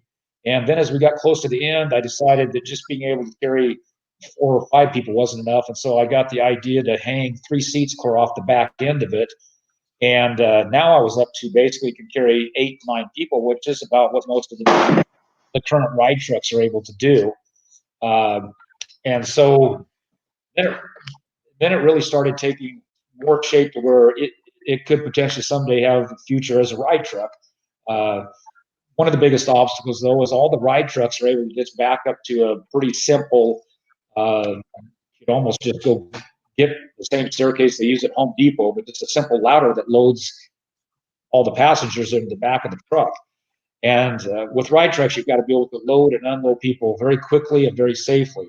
And so this presented kind of a big problem with the Jeep. So it took me a lot of hours to come up with the design for a loading ramp that was very safe. I didn't want the steps to be too steep or narrow as some of the other ones that I'd seen.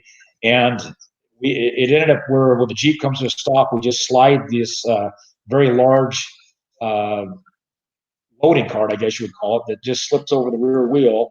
And it's got all the railing up above to keep it safe, and it allows all the people to just kind of flood right up the ramps and up the steps and take their place in seats in the Jeep, and we pull that thing away and off we go. And we're able to ride just as many people an hour loading it that way as the other trucks are. We can ride close to 100 people an hour in that thing, and it is so much fun to give people a ride in it, especially if you're sitting in those back 3 seats. There is a lot of whip back there just because of how sharp the Jeep will turn. If you're in the back 3 seats, it's pretty fun back there. So I still have plans for that Jeep that I haven't had time to do yet, but just thankful that it didn't get completely parted out and nothing left of it to start with. But there was just enough left of it to call it hot stuff. I've got the original wheels, and we're getting ready to put Clark planetaries under it. And I've got one of the original housings. The other one was too bent up. We did have to throw it away.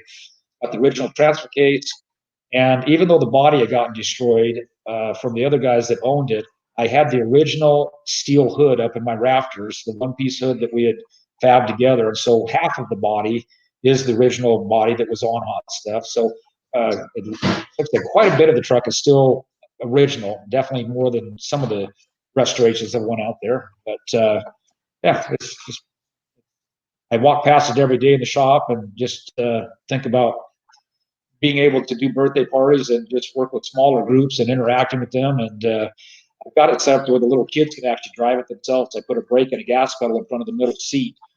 I'm able to sit right next to them, let them steer it, and I'm in control of it. So one of the other things that we got to do only once, but I would certainly like to do more of this, we actually were able to get, we were at a show in Tri-Cities giving rides with it, and there was a fellow in line that was full quadriplegic. He had a little bit of use of his arms and hands, but not too much.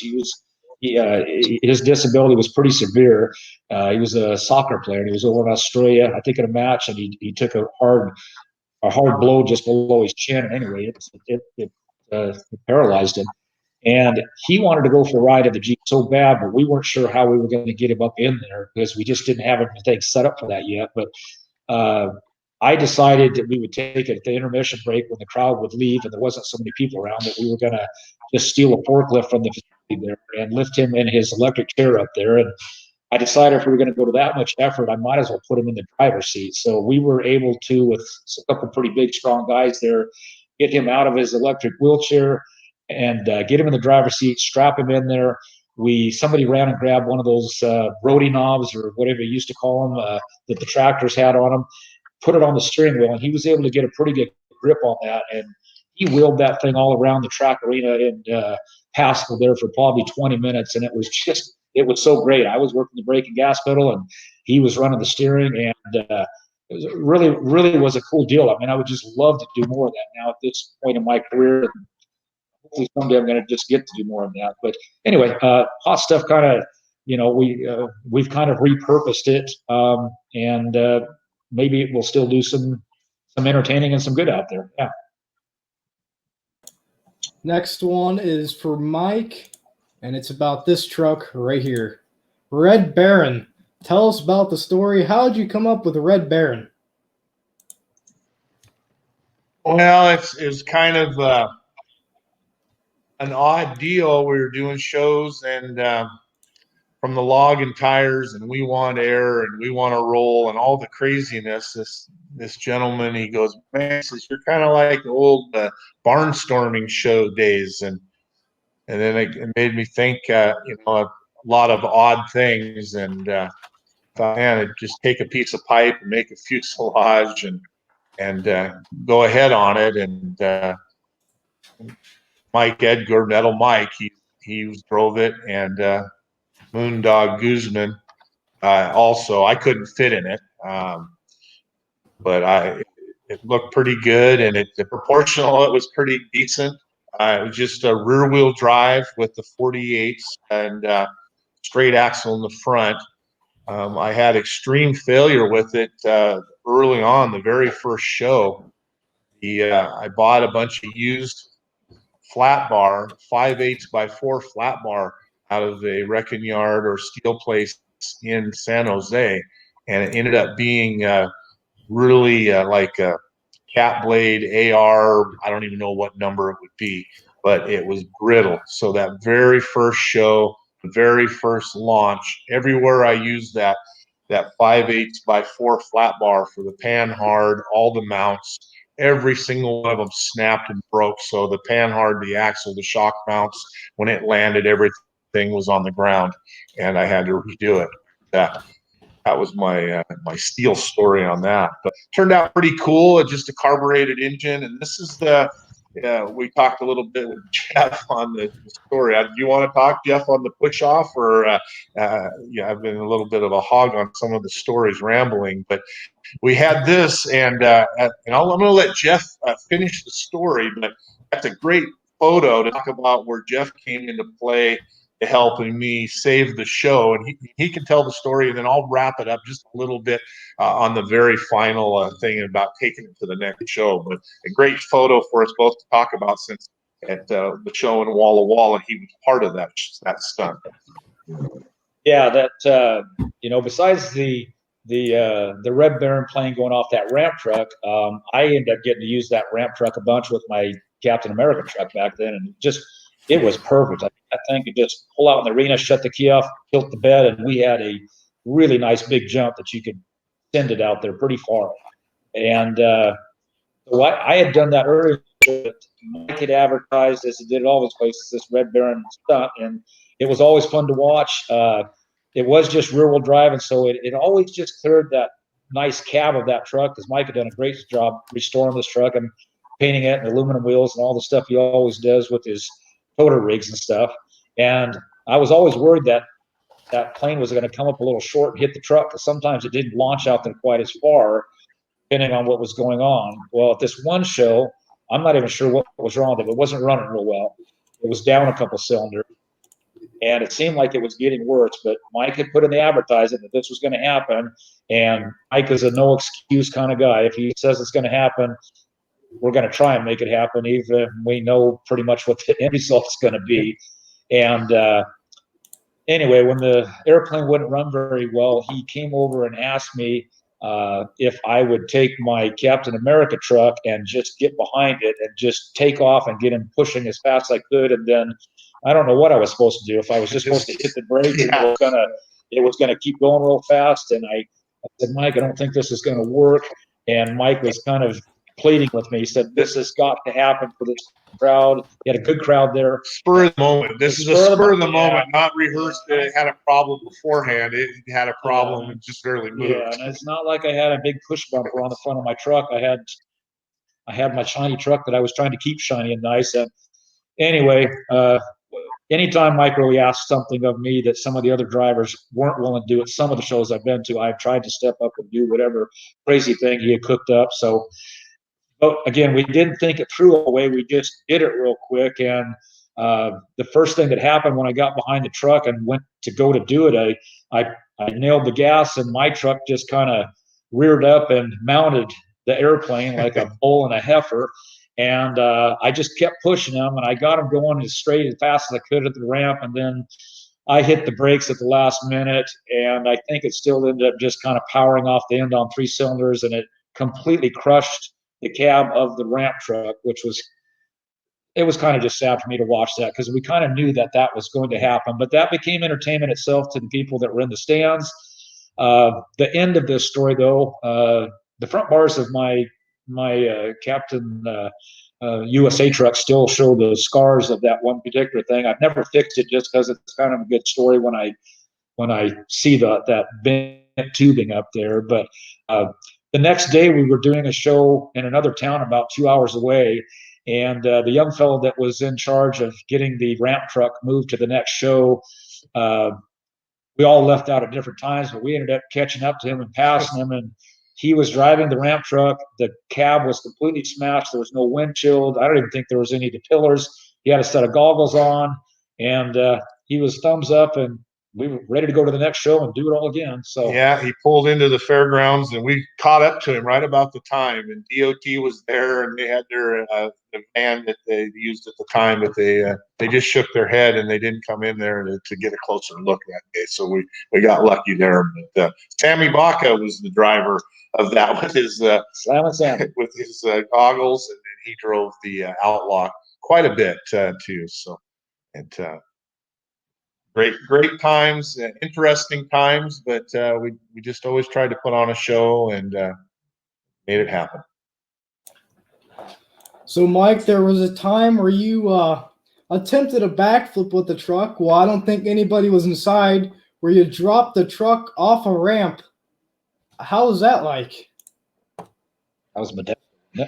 Well, if you're talking about this, we tried it years ago, and I knew that the rigid suspension and all that was going to be difficult for a human to survive. The odds were. So we did it unmanned, and looking at the way that things have progressed and all the backflip stuff that has happened, the forward momentum and all of it, I was pretty right on in my thinking. I wanted to build a flap deal that would kick it over. But so I came up with my idea of, on top of the sea container, to put a 4-foot extension on top of that to give it the right angle. And then we knew the success of the diameter of the log for the log and tire launch. So I figured if I put a steel pipe at the very tip of the ramp and had a chain on it, right when the front tires hit, it would set it up the perfect angle. The pipe would fall down off the ramp, and the rear wheels would power through, and it would come around. I didn't want anyone in it. There was nobody, just it wasn't going to happen with somebody in it. So what we did is we had the kill radio. I took the fuel main shutoff on a spring, and we timed on how many seconds it would run with that fuel shutoff on a spring. So we knew as it would lean out and die at 7 or 8 seconds that it would be max power. So we had it in gear, we had it straight. I had a big spring on the injector hat and a string on it, and I could take 1 or 2 steps as I was letting it go wide open. And what we did is it went up, and it would have guaranteed been perfect. But in all my wildest dreams and what I've seen, I wouldn't have thought what happened. It was spring-loaded, wide open. And when people from mud racing, and there's been different things in drag cars, when a throttle is stuck wide open, they usually don't back off. And we had the throttle cable off. It was double springed to go wide open. And I let go, and it went right to the tip of the ramp. And right when it needed to be full out, lean out, wide open, the butterflies with the spring shut themselves off just for a split second. And then it snapped back open, wide open, but the timing was off. It would be like a driver that had the worst timing ever. So it didn't get the kick that it needed, and it went off there and did its bouncing. But it absolutely would have been perfect. I never would have dreamt, double springed, wide open on the butterflies, that the blower would have shut itself off. We've seen things, I just didn't think that would have happened. But that was our start many, many years ago. I knew all these front rotations could happen, all this stuff, and it was just something I wanted to try in my mind. It was very exciting to see that. It was a sold-out deal, a lot of anticipation. It's just a shame that the butterflies snapped shut for that split second before they went wide open. Otherwise, it would have really went up, done 1 rotation, who knows, maybe 2 right from the very first time. But nobody was hurt, a lot of adrenaline, and we learned that the butterflies sprung wide open will shut down for a split second. So there's the original backflip story. A lot of great stories here tonight. I know there's going to be a lot more to share down the road. Try to bring a bow a little bit back to the current time. Jeff, you were campaign Captain USA for a very long time. What's the future of yourself and that truck in the sport?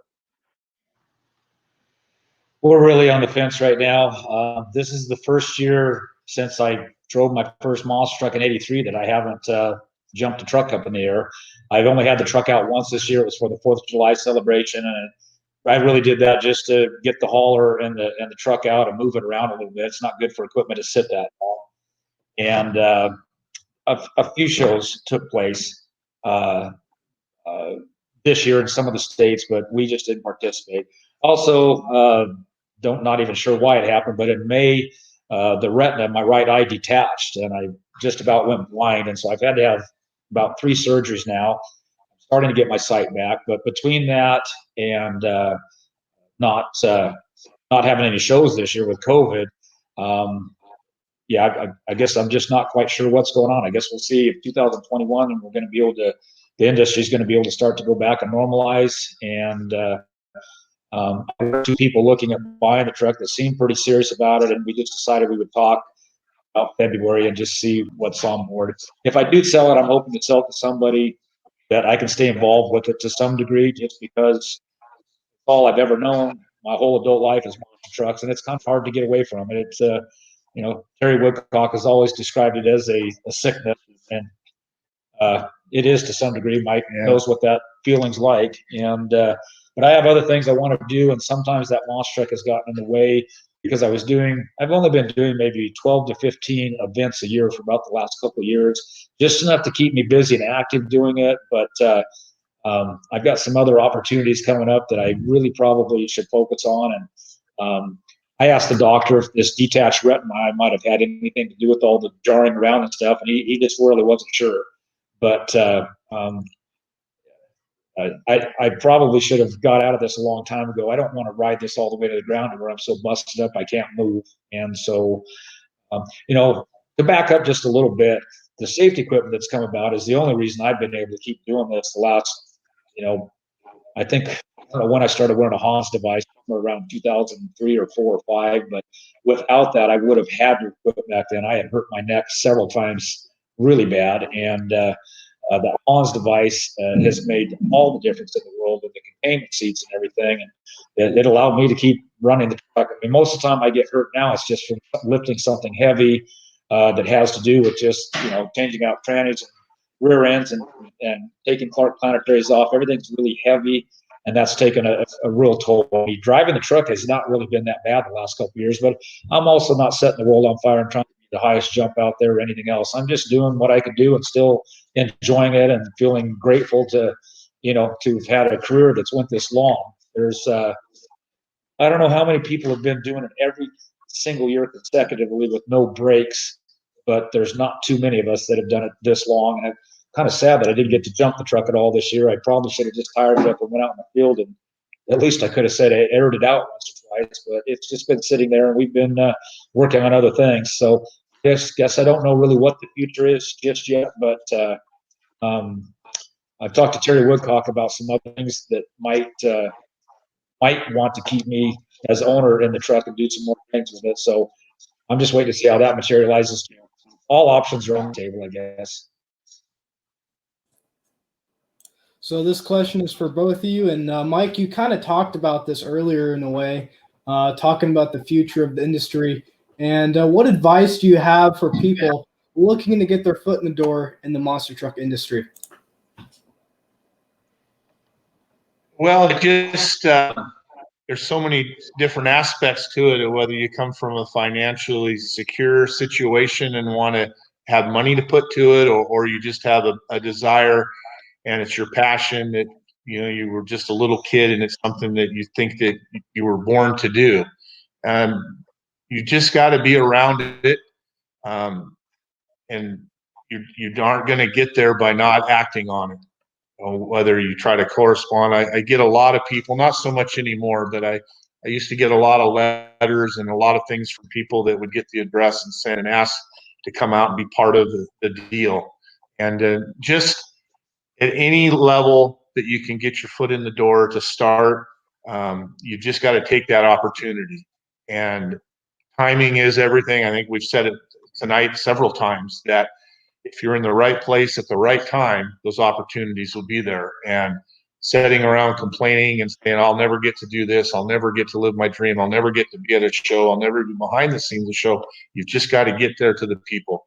And being honest and having a good attitude is going to go a long ways. And don't try to tell somebody that you know how to do something that you don't. Just be honest with them.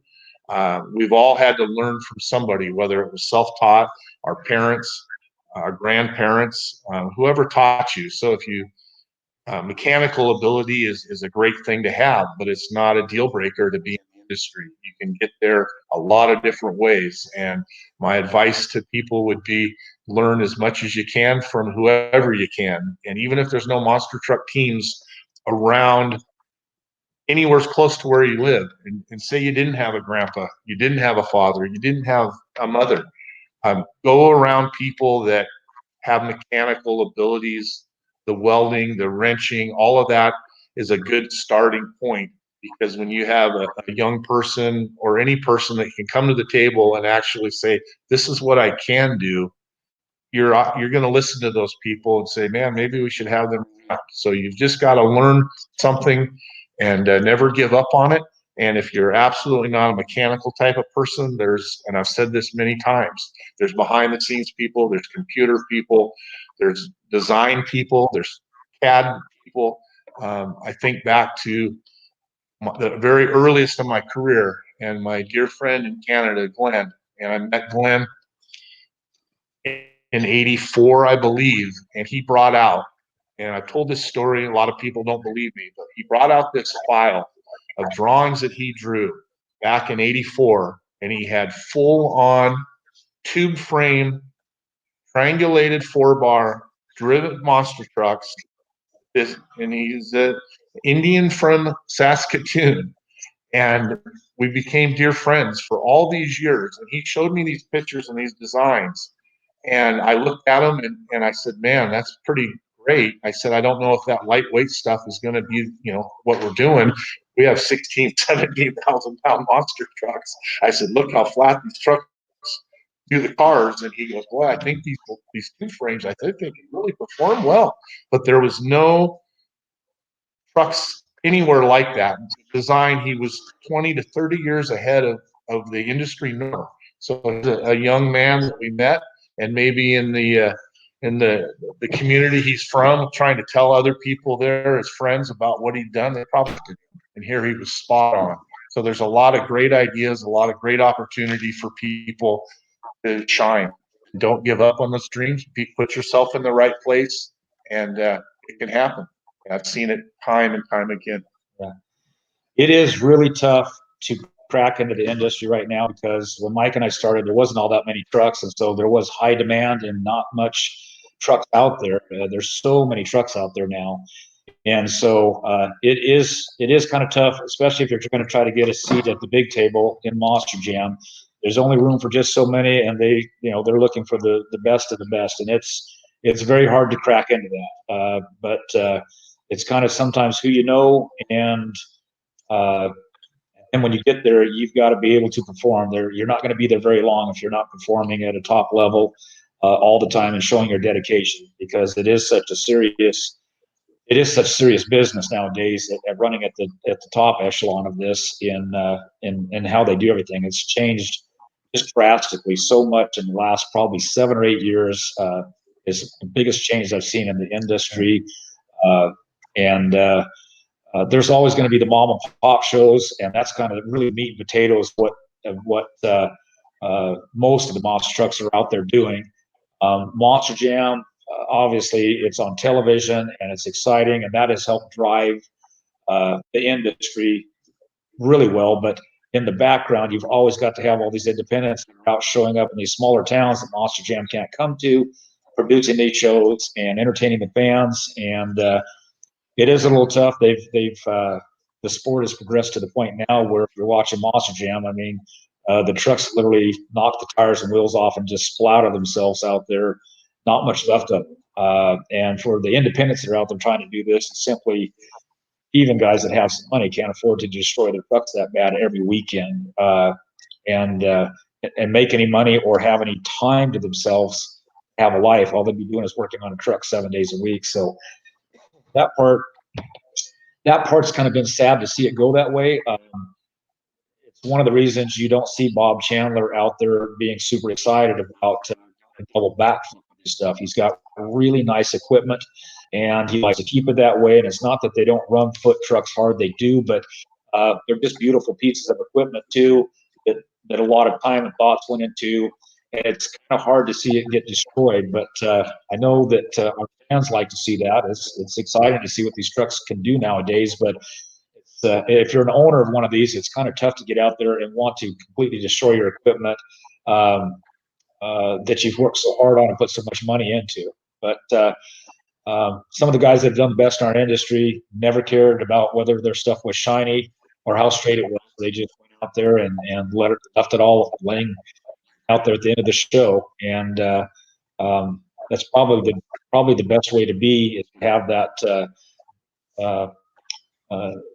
derby demo car mentality where you know what's going to get beat up out there and this is what's going to happen. But when you've got a heavy schedule and you're running every weekend, that can be pretty tough to wreck the trucks that bad and still figure out how you're going to get to the display on Wednesday and have everything ready to go the next weekend. There's a lot going on there.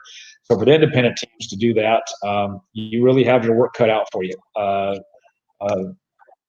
One guy can't run a truck around the country anymore on a full schedule. You've got to have multiple people, and it just makes it expensive to do. Our sport started out so simple in the beginning. In fact, I forgot to show you this picture. You actually asked how I got my start in it. I kind of skipped over this part, but I had pulled this picture out. I don't know if your viewers can see this. Yep, we can. That was me in 1983. Local car dealer went to an auction somewhere and found this truck. It was actually confiscated in a drug seizure and ended up at a car auction. And he bought it just to put out in front of his dealership to kind of attract some people. And my dad, who happened to work for the local NBC station selling advertising for that station, that was one of his clients. And my dad, he knew I was interested in monster trucks. And I talked about Bigfoot a little bit, showed him a picture. And he came home one day and he said, this fellow that owned the dealership had bought a monster truck. And I didn't believe him. And he said, well, I don't know if it's a monster truck or not, but it's really tall. It's like 11 feet tall. So I drove down there immediately. And sure enough, this truck was sitting on a set of 60-inch tires. It was a pretty big truck with some 2.5-ton military axles under it. And they were just going to let us sit out front of the dealership and just attract people driving by on Main Street there in my little town of Yakima. And so I told the guy that owned the dealership, I said, you know what they do with these things? They run over cars with them.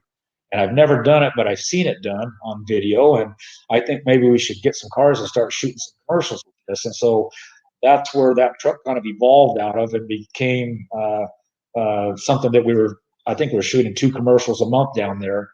And then later, after the truck that thing, it ended up with a fellow named Jeff Strand, purchased it at another auction, I believe. And then he recreated the whole truck and it became Thunder Beast. And then Jeff had many years of running the truck around as Thunder Beast. He did a beautiful job restoring it. He put some heavier 5-ton axles under it and really cleaned the truck up nice. And that's kind of the history of really where I got my start in monster trucks. So anyway, fun stuff to look at that. Big old Ford LTDs that you couldn't find anymore. We're lucky to find subcompact cars to run over now. And back then, yeah, I didn't know how good we had it with those big old cars that could absorb everything. And yeah, I think the monster truck industry played a pretty big helping hand in actually getting rid of every full-size car there was in the United States. Some pretty nice ones, Yeah. unfortunately. Yeah, too, I've run over Chevy Camaros. I've actually seen Corvettes get run over the show. I mean, kind of sad to see all that. Yeah. My worst one, because I was a Chevelle guy and had lots of Chevelles in high school, but the worst one was Candlestick Park. It came right from a impound yard, SS 396 Chevelle, raised hood, everything. It was in the lineup, and that was hard to kill that night. Well, guys, we've traded a lot of stories here tonight. I know that there's a lot more stories that are in you guys' brain, so I'll try to make this our last question here. You guys have both accomplished a lot, and whoever wants to go first, they can. I always typically ask this at the end of our episodes. When it's all said and done in your careers, what do you want your legacy to be?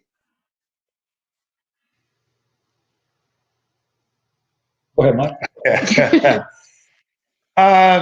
I think the biggest for me is how thankful and grateful that I've been to get to do something from just as a kid, dreaming of what my life would be.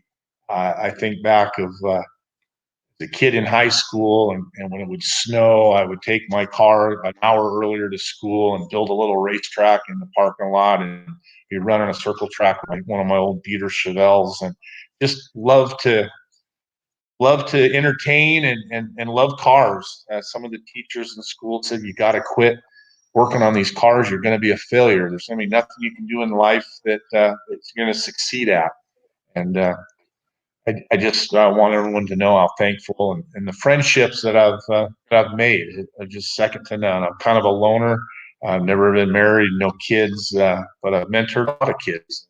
Really proud of those kids. And I mentioned, I think, just about all of them. The close ones. I might have left Brent out, the rollover kid. He came to the first show at Hannigan. He was probably 5, 6, 7 years old then, and he was the first one in the autograph line. And we've become dear friends, and he's always there to help me, and all the other kids that I'd mentioned. And it means a lot to me. And just that I gave it my best, and hopefully I have 1 or 2 left hurrahs. I've got a patent or 2 that I'm trying to get secured, but I've come to the conclusion that this year, if I financially can't get this patent pending on this new part for the monster trucks, I just believe in my heart of hearts that it's really going to be an awesome addition to the whole industry, especially the freestyle part of the industry, that I get to do that. And whether I can get protection on it or not, I'm going to build it, and I'm going to put it on the Monster Mash, and it will be hopefully debuted at the Hall of Fame this year in their new building. And whether I get the protection and it works out financially or anything, I'm going to show it to the world, and I'm excited about it. But legacy is pretty tough deal, because deep down inside, the original guys, and this is just my opinion, we were all cut pretty close to the same mold. Whether you take the guys, Dennis, to all the guys, not a lot of us had lots of money when we started. We had heart, we had desire, we had families for the most part that backed us. They might have doubted us, but they believed in us, and we gave it our best. And not everyone is succeeded financially. I ride the financial roller coaster constantly, and second guessing my decisions in life. But I hope at the end here I come through as a winner. But I just thankful for the opportunity and the dear friends that I've got to make over the years from all around the world.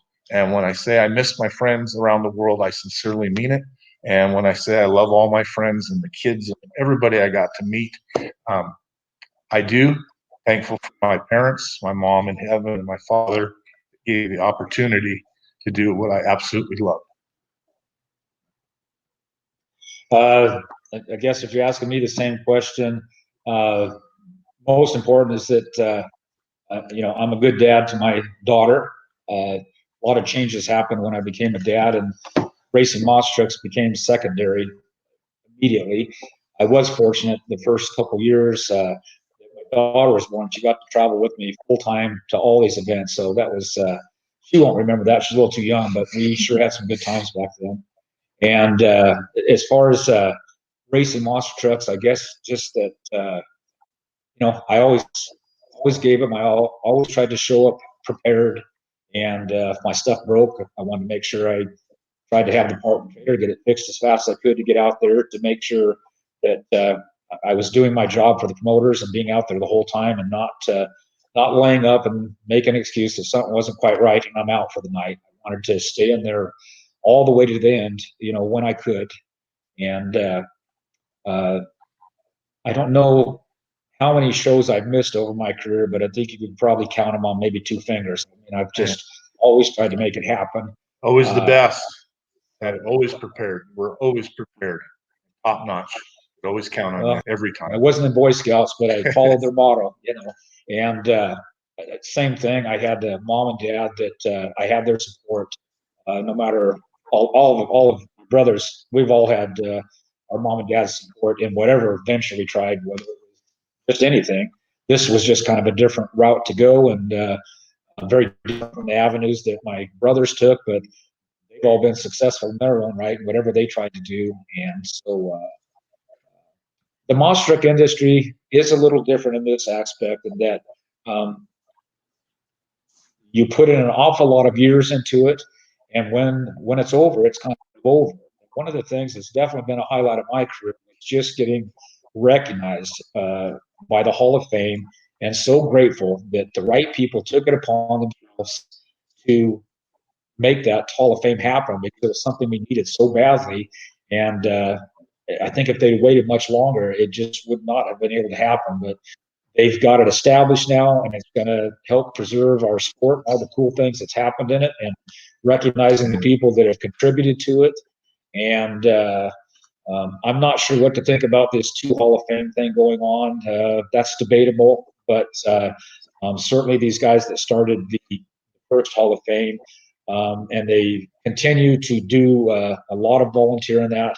There's no big budget behind it. We don't have anything that even resembles like the NASCAR Hall of Fame or the Baseball Hall of Fame, the money that's behind that. But I see a future where more of that is going to start happening, and I think it's going to continue to grow and get to where it's already grown tremendously from the first year they started it. I mean, there's no doubt it's moving up and forward all the time. And we're in a new building now. We're all excited to go visit that new venue. Christopher Allen's going to be the tour guide. I mean, how do you get better than that? He knows more about all of our trucks than all of us put together. And what a great young man, and what a perfect fit for him to be part of that. And there's so many people with the Hall of Fame unsung heroes that dedicate so much, and they work so hard. And I'm glad to be just tiny pizza. I don't know if you watch this, Jeff Cook, or not, but always grateful.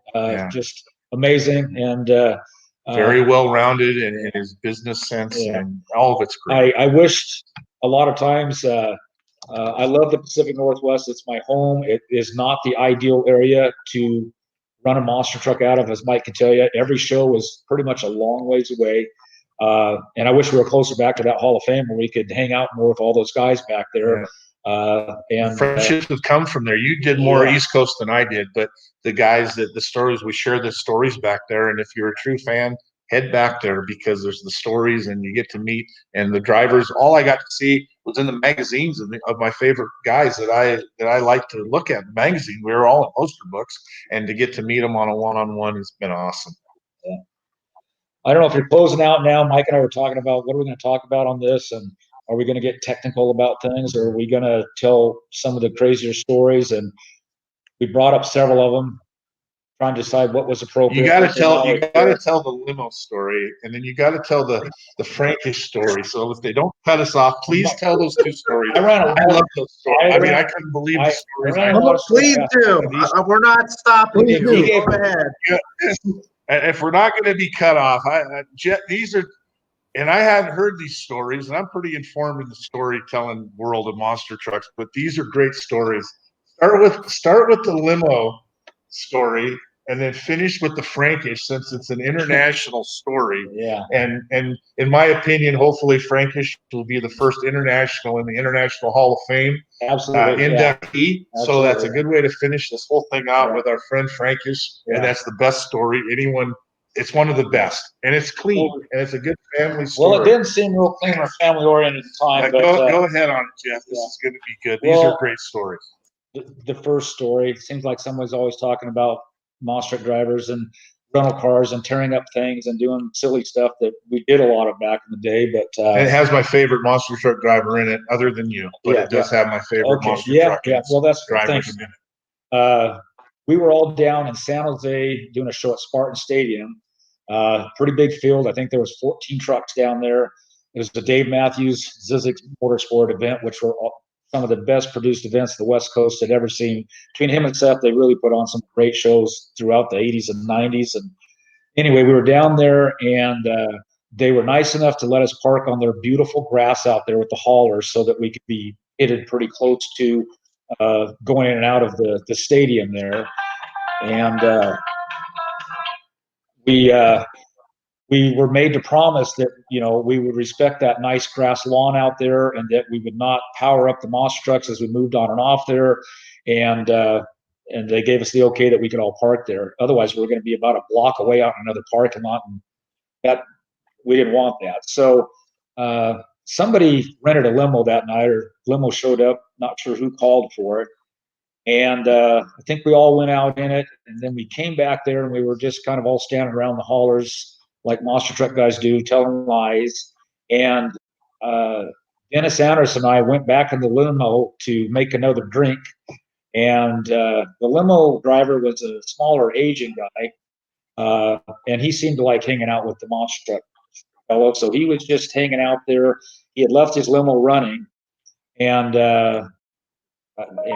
we ended up going in the limo, making a drink. And partway through, I heard a car door shut, and the limo took off, and it was just Dennis and I in there. And the next thing I know, this limo is doing donuts out on this lawn, and the TV came flying out of its cabinet, and glasses went all over, and we were trying to hang on to anything we could find. And we thought it was this crazy Asian limo driver that was doing all of this, but couldn't understand why he would have done it. And I don't know if you've ever been in a super stretch limo in the back of it, but when that thing's swinging around, it's got a lot of inertia going on back there. Tail swing. Yeah, maybe a couple of G-force or two back there. Anyway, the limo stopped, and he kind of stopped out in a dark area where it wasn't so lit. And then I just remember seeing a dark figure get out of the limo and take off running, whoever was in the driver's seat. And we got in a lot of trouble the next day because it was a pretty bad lawn job, and the white limo had green grass stains all down the side of it. And the event director was really mad. He wanted to know who did it, and we honestly didn't know who to say who did it. Nobody saw clearly who had jumped in the limo and took off. And it was a couple years before I heard a rumor. I guess I shouldn't even confirm this. It was more of a rumor, but still a good part of it. It was. It ended up not being the owner of the limo or the driver of the limo. He got in a lot of trouble himself too. But yeah, I think it was Jackie Jr. So we found out with Taurus there that saw an opportunity to go do something crazy. With a running limo with nobody in it. Yeah, I mean, leaving a running limo with the driver's door open with a bunch of monster truck guys around there at midnight that have been out to the bar. It probably was a horrible horrible experience. Well, he just wasn't thinking, and bad timing. I guess that's what it was. But so there was that one. We thought that was kind of funny. That was a good one. I hadn't heard that, and it includes my favorite monster truck driver. Yeah, and Jackie, if you weren't the one that drove that and you hear about this, sorry. I apologize. It was just kind of what we heard, and it kind of did fit the puzzle a little bit though when we talked amongst ourselves. But yeah, it could have been. The other story, and this is one that would be better if you were there to see it, but we were doing a show up in BC Place in Canada, one of the biggest floors I'd ever performed on, huge place. And of course, Don Frankish was up there with his Maniac truck from Canada. He was out there wanting to represent well. And we got done with the racing portion of the show, and then when it came time to freestyle, they wanted us to go out 2 trucks at a time because the floor and the pits were so big that we could have 2 trucks at one time going out there. And so they paired us up, and from the first pair of trucks that went out there, they just barely got going. And the next thing you know, some guy kind of hopped over. It's about an 8-foot, 9-foot drop from the lower seats. He hopped over the edge of that, and the only thing he had on was a pair of tennis shoes. He didn't have any clothes on. He ran the full length of that stadium floor, and some people were kind of trying to corral him down, the event staff, and I think they finally got a hold of him and escorted him off the floor. And it was just kind of that was kind of a crazy thing. But the next set of trucks that came out, some more naked people jumped out of the stands, and this went on about the first 3 or 4 pairs that went out until it was getting pretty bad. The announcer of that show was a fellow by the name of Joe Lowe, great guy. And poor Joe was running around with the wireless mic trying to help corral these naked people. A gal even actually jumped over the stands and went out. Anyway, to speed up a little bit, when Don went out his freestyle, he got cut off too because they would hit the kill radios while these naked people were running around. And I remember Don got out of his truck. He had his helmet and everything on still. And this naked guy out there had his back to Don, and he was kind of trying to dodge the people trying to corral him. And Don took off on a dead run as fast as he could go and just wrapped this guy up from behind. The guy never even saw it coming. Helmet and all, right? Helmet and all. Full gear. And just wrapped him up to where the poor guy couldn't even get his hands out in front of him. And he skittered across that floor on his private parts. And then Don proceeded to just wail on this guy. And we were just sitting there speechless going, is this really happening? And he grabbed the mic too, didn't he? And to address the crowd. Well, address the crowd. He did. He addressed the crowd, and he said he was a little upset with his fellow countrymen. And it was a little tough because when those trucks were getting shut off, some of them were in mid-flight, and that is never an easy landing when you just drop like a rock out of the sky. So it wasn't great. But I remember they came and asked a bunch of us to get zip ties out of the toolboxes because we literally had like 4 or 5 people zip tied in our pit stall area that didn't have any clothes on. Yeah. Crazy. Crazy. The next year they had to hire way more extra security and have somebody at the bottom of every row all the way around that big facility to make sure these crazy Canadians didn't get naked and go running across the floor during their show again. So not something you see every day. And my daughter was only about 3 years old, and hopefully she doesn't remember that. Scarred for life. But anyway, Don, that was awesome. I will never forget that. Canadians are known for hockey, not full field tackles. So he's multi-talented and a dear friend of ours. And hopefully, Don, they're going to get your name on there soon to go into the Hall of Fame. International Hall of Fame. Yeah, International Hall of Fame, because you have certainly earned it and represented Canada well, and all the people you've helped up there that have gotten to drive trucks through your program too. So. Well, gentlemen, have you ever watched the Scripps National Spelling Bee when there's like 2 or 3 kids left and in that crazy sudden death, and it eventually just ends in a tie because there is no winner? This is that same moment. This has been a marathon night. You guys are legendary drivers, a lot of career accolades. You can add one more to your accolade. This is the longest monster truck podcast in the history of Well, hopefully we got a couple people still watching. Glad we're gonna have I missed that. I'm not much of a speed reader or a spelling bee. I wanted a super bee as a kid with a car with a 4-speed, but not a spelling bee. Well, I tell you, the amount of people that are still watching right now. We have 44 people still watching. It's almost midnight. Nice. That's better than 43. Yes. But I do want to end on a cool testimonial or quick little story. Mike, do you remember mailing me a package last year? Yes, I do. And I was praying that you were the right Phil that I did that for. So I'm glad that my memory was correct. Yes, it is. And I took that rule book to the Triple Threat Series. It was with me for most of the tour last year. That's me in Washington, D.C. with the rule book you gave me. And I like the message you wrote on the back of the poster or hero card you sent. It says, thanks for your interest in old monster trucks. I hope life turns out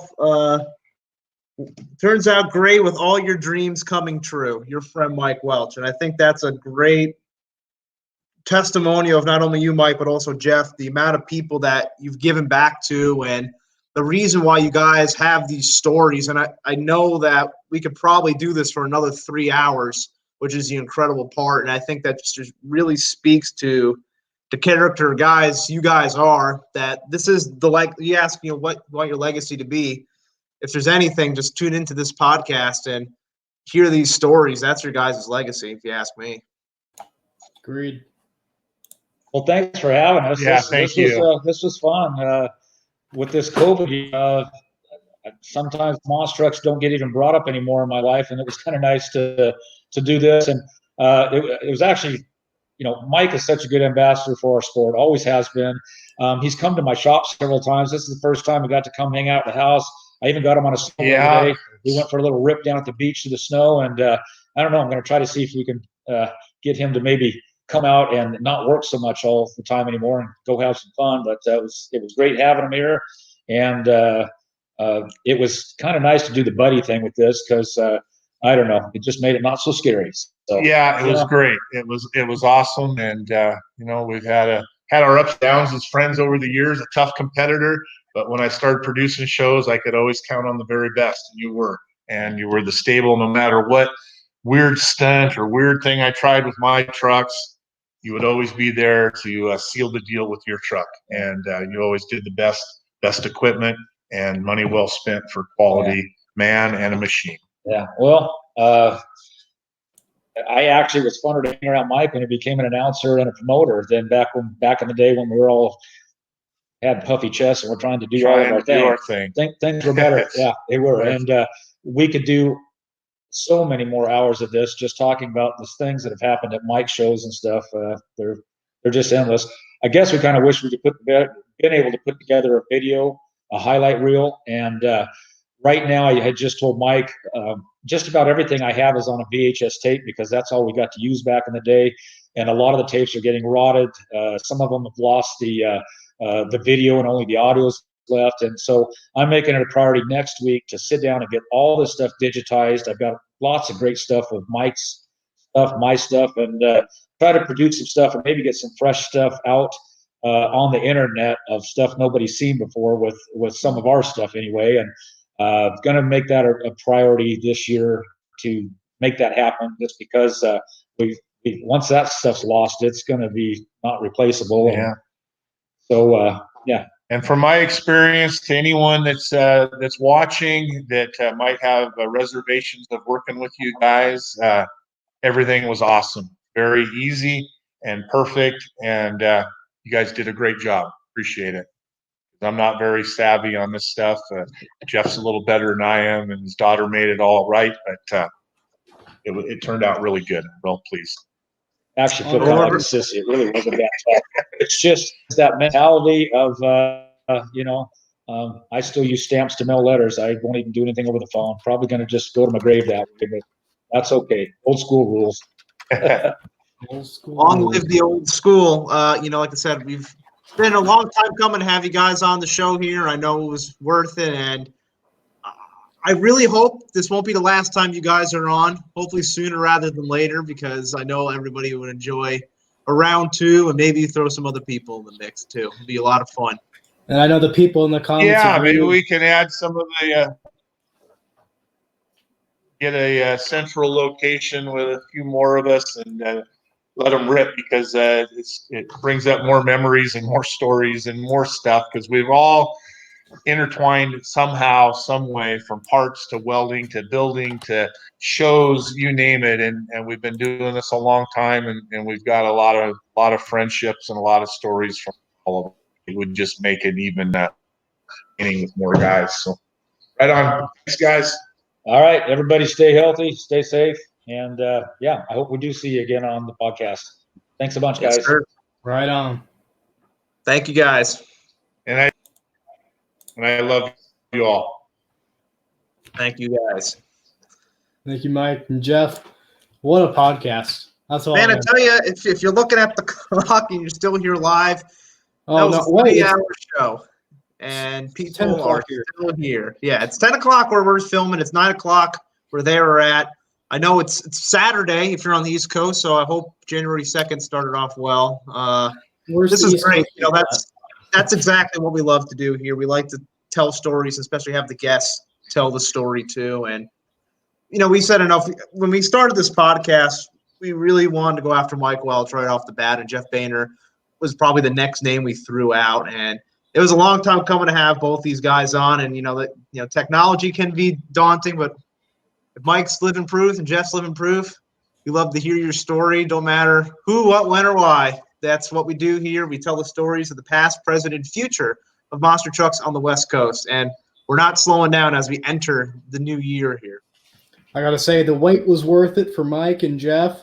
Definitely an awesome time having them on. And next week, we're coming back.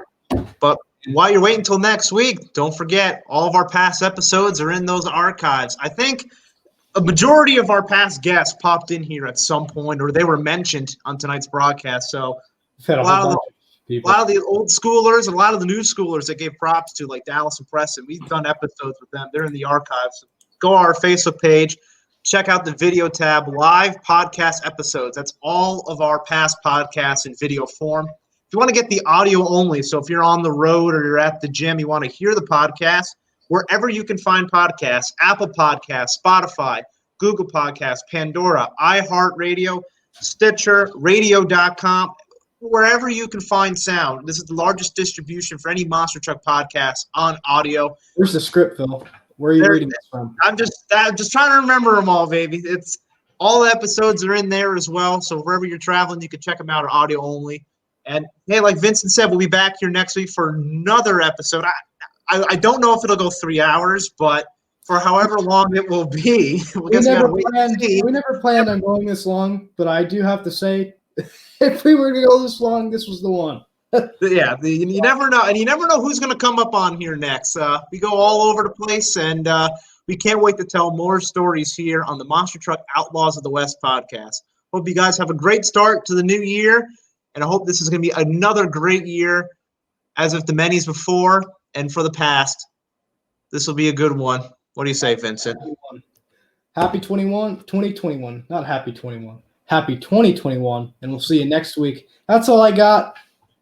I need to go eat some food. Phil, what about you? I'm going to bed. Good night, guys. We'll see you.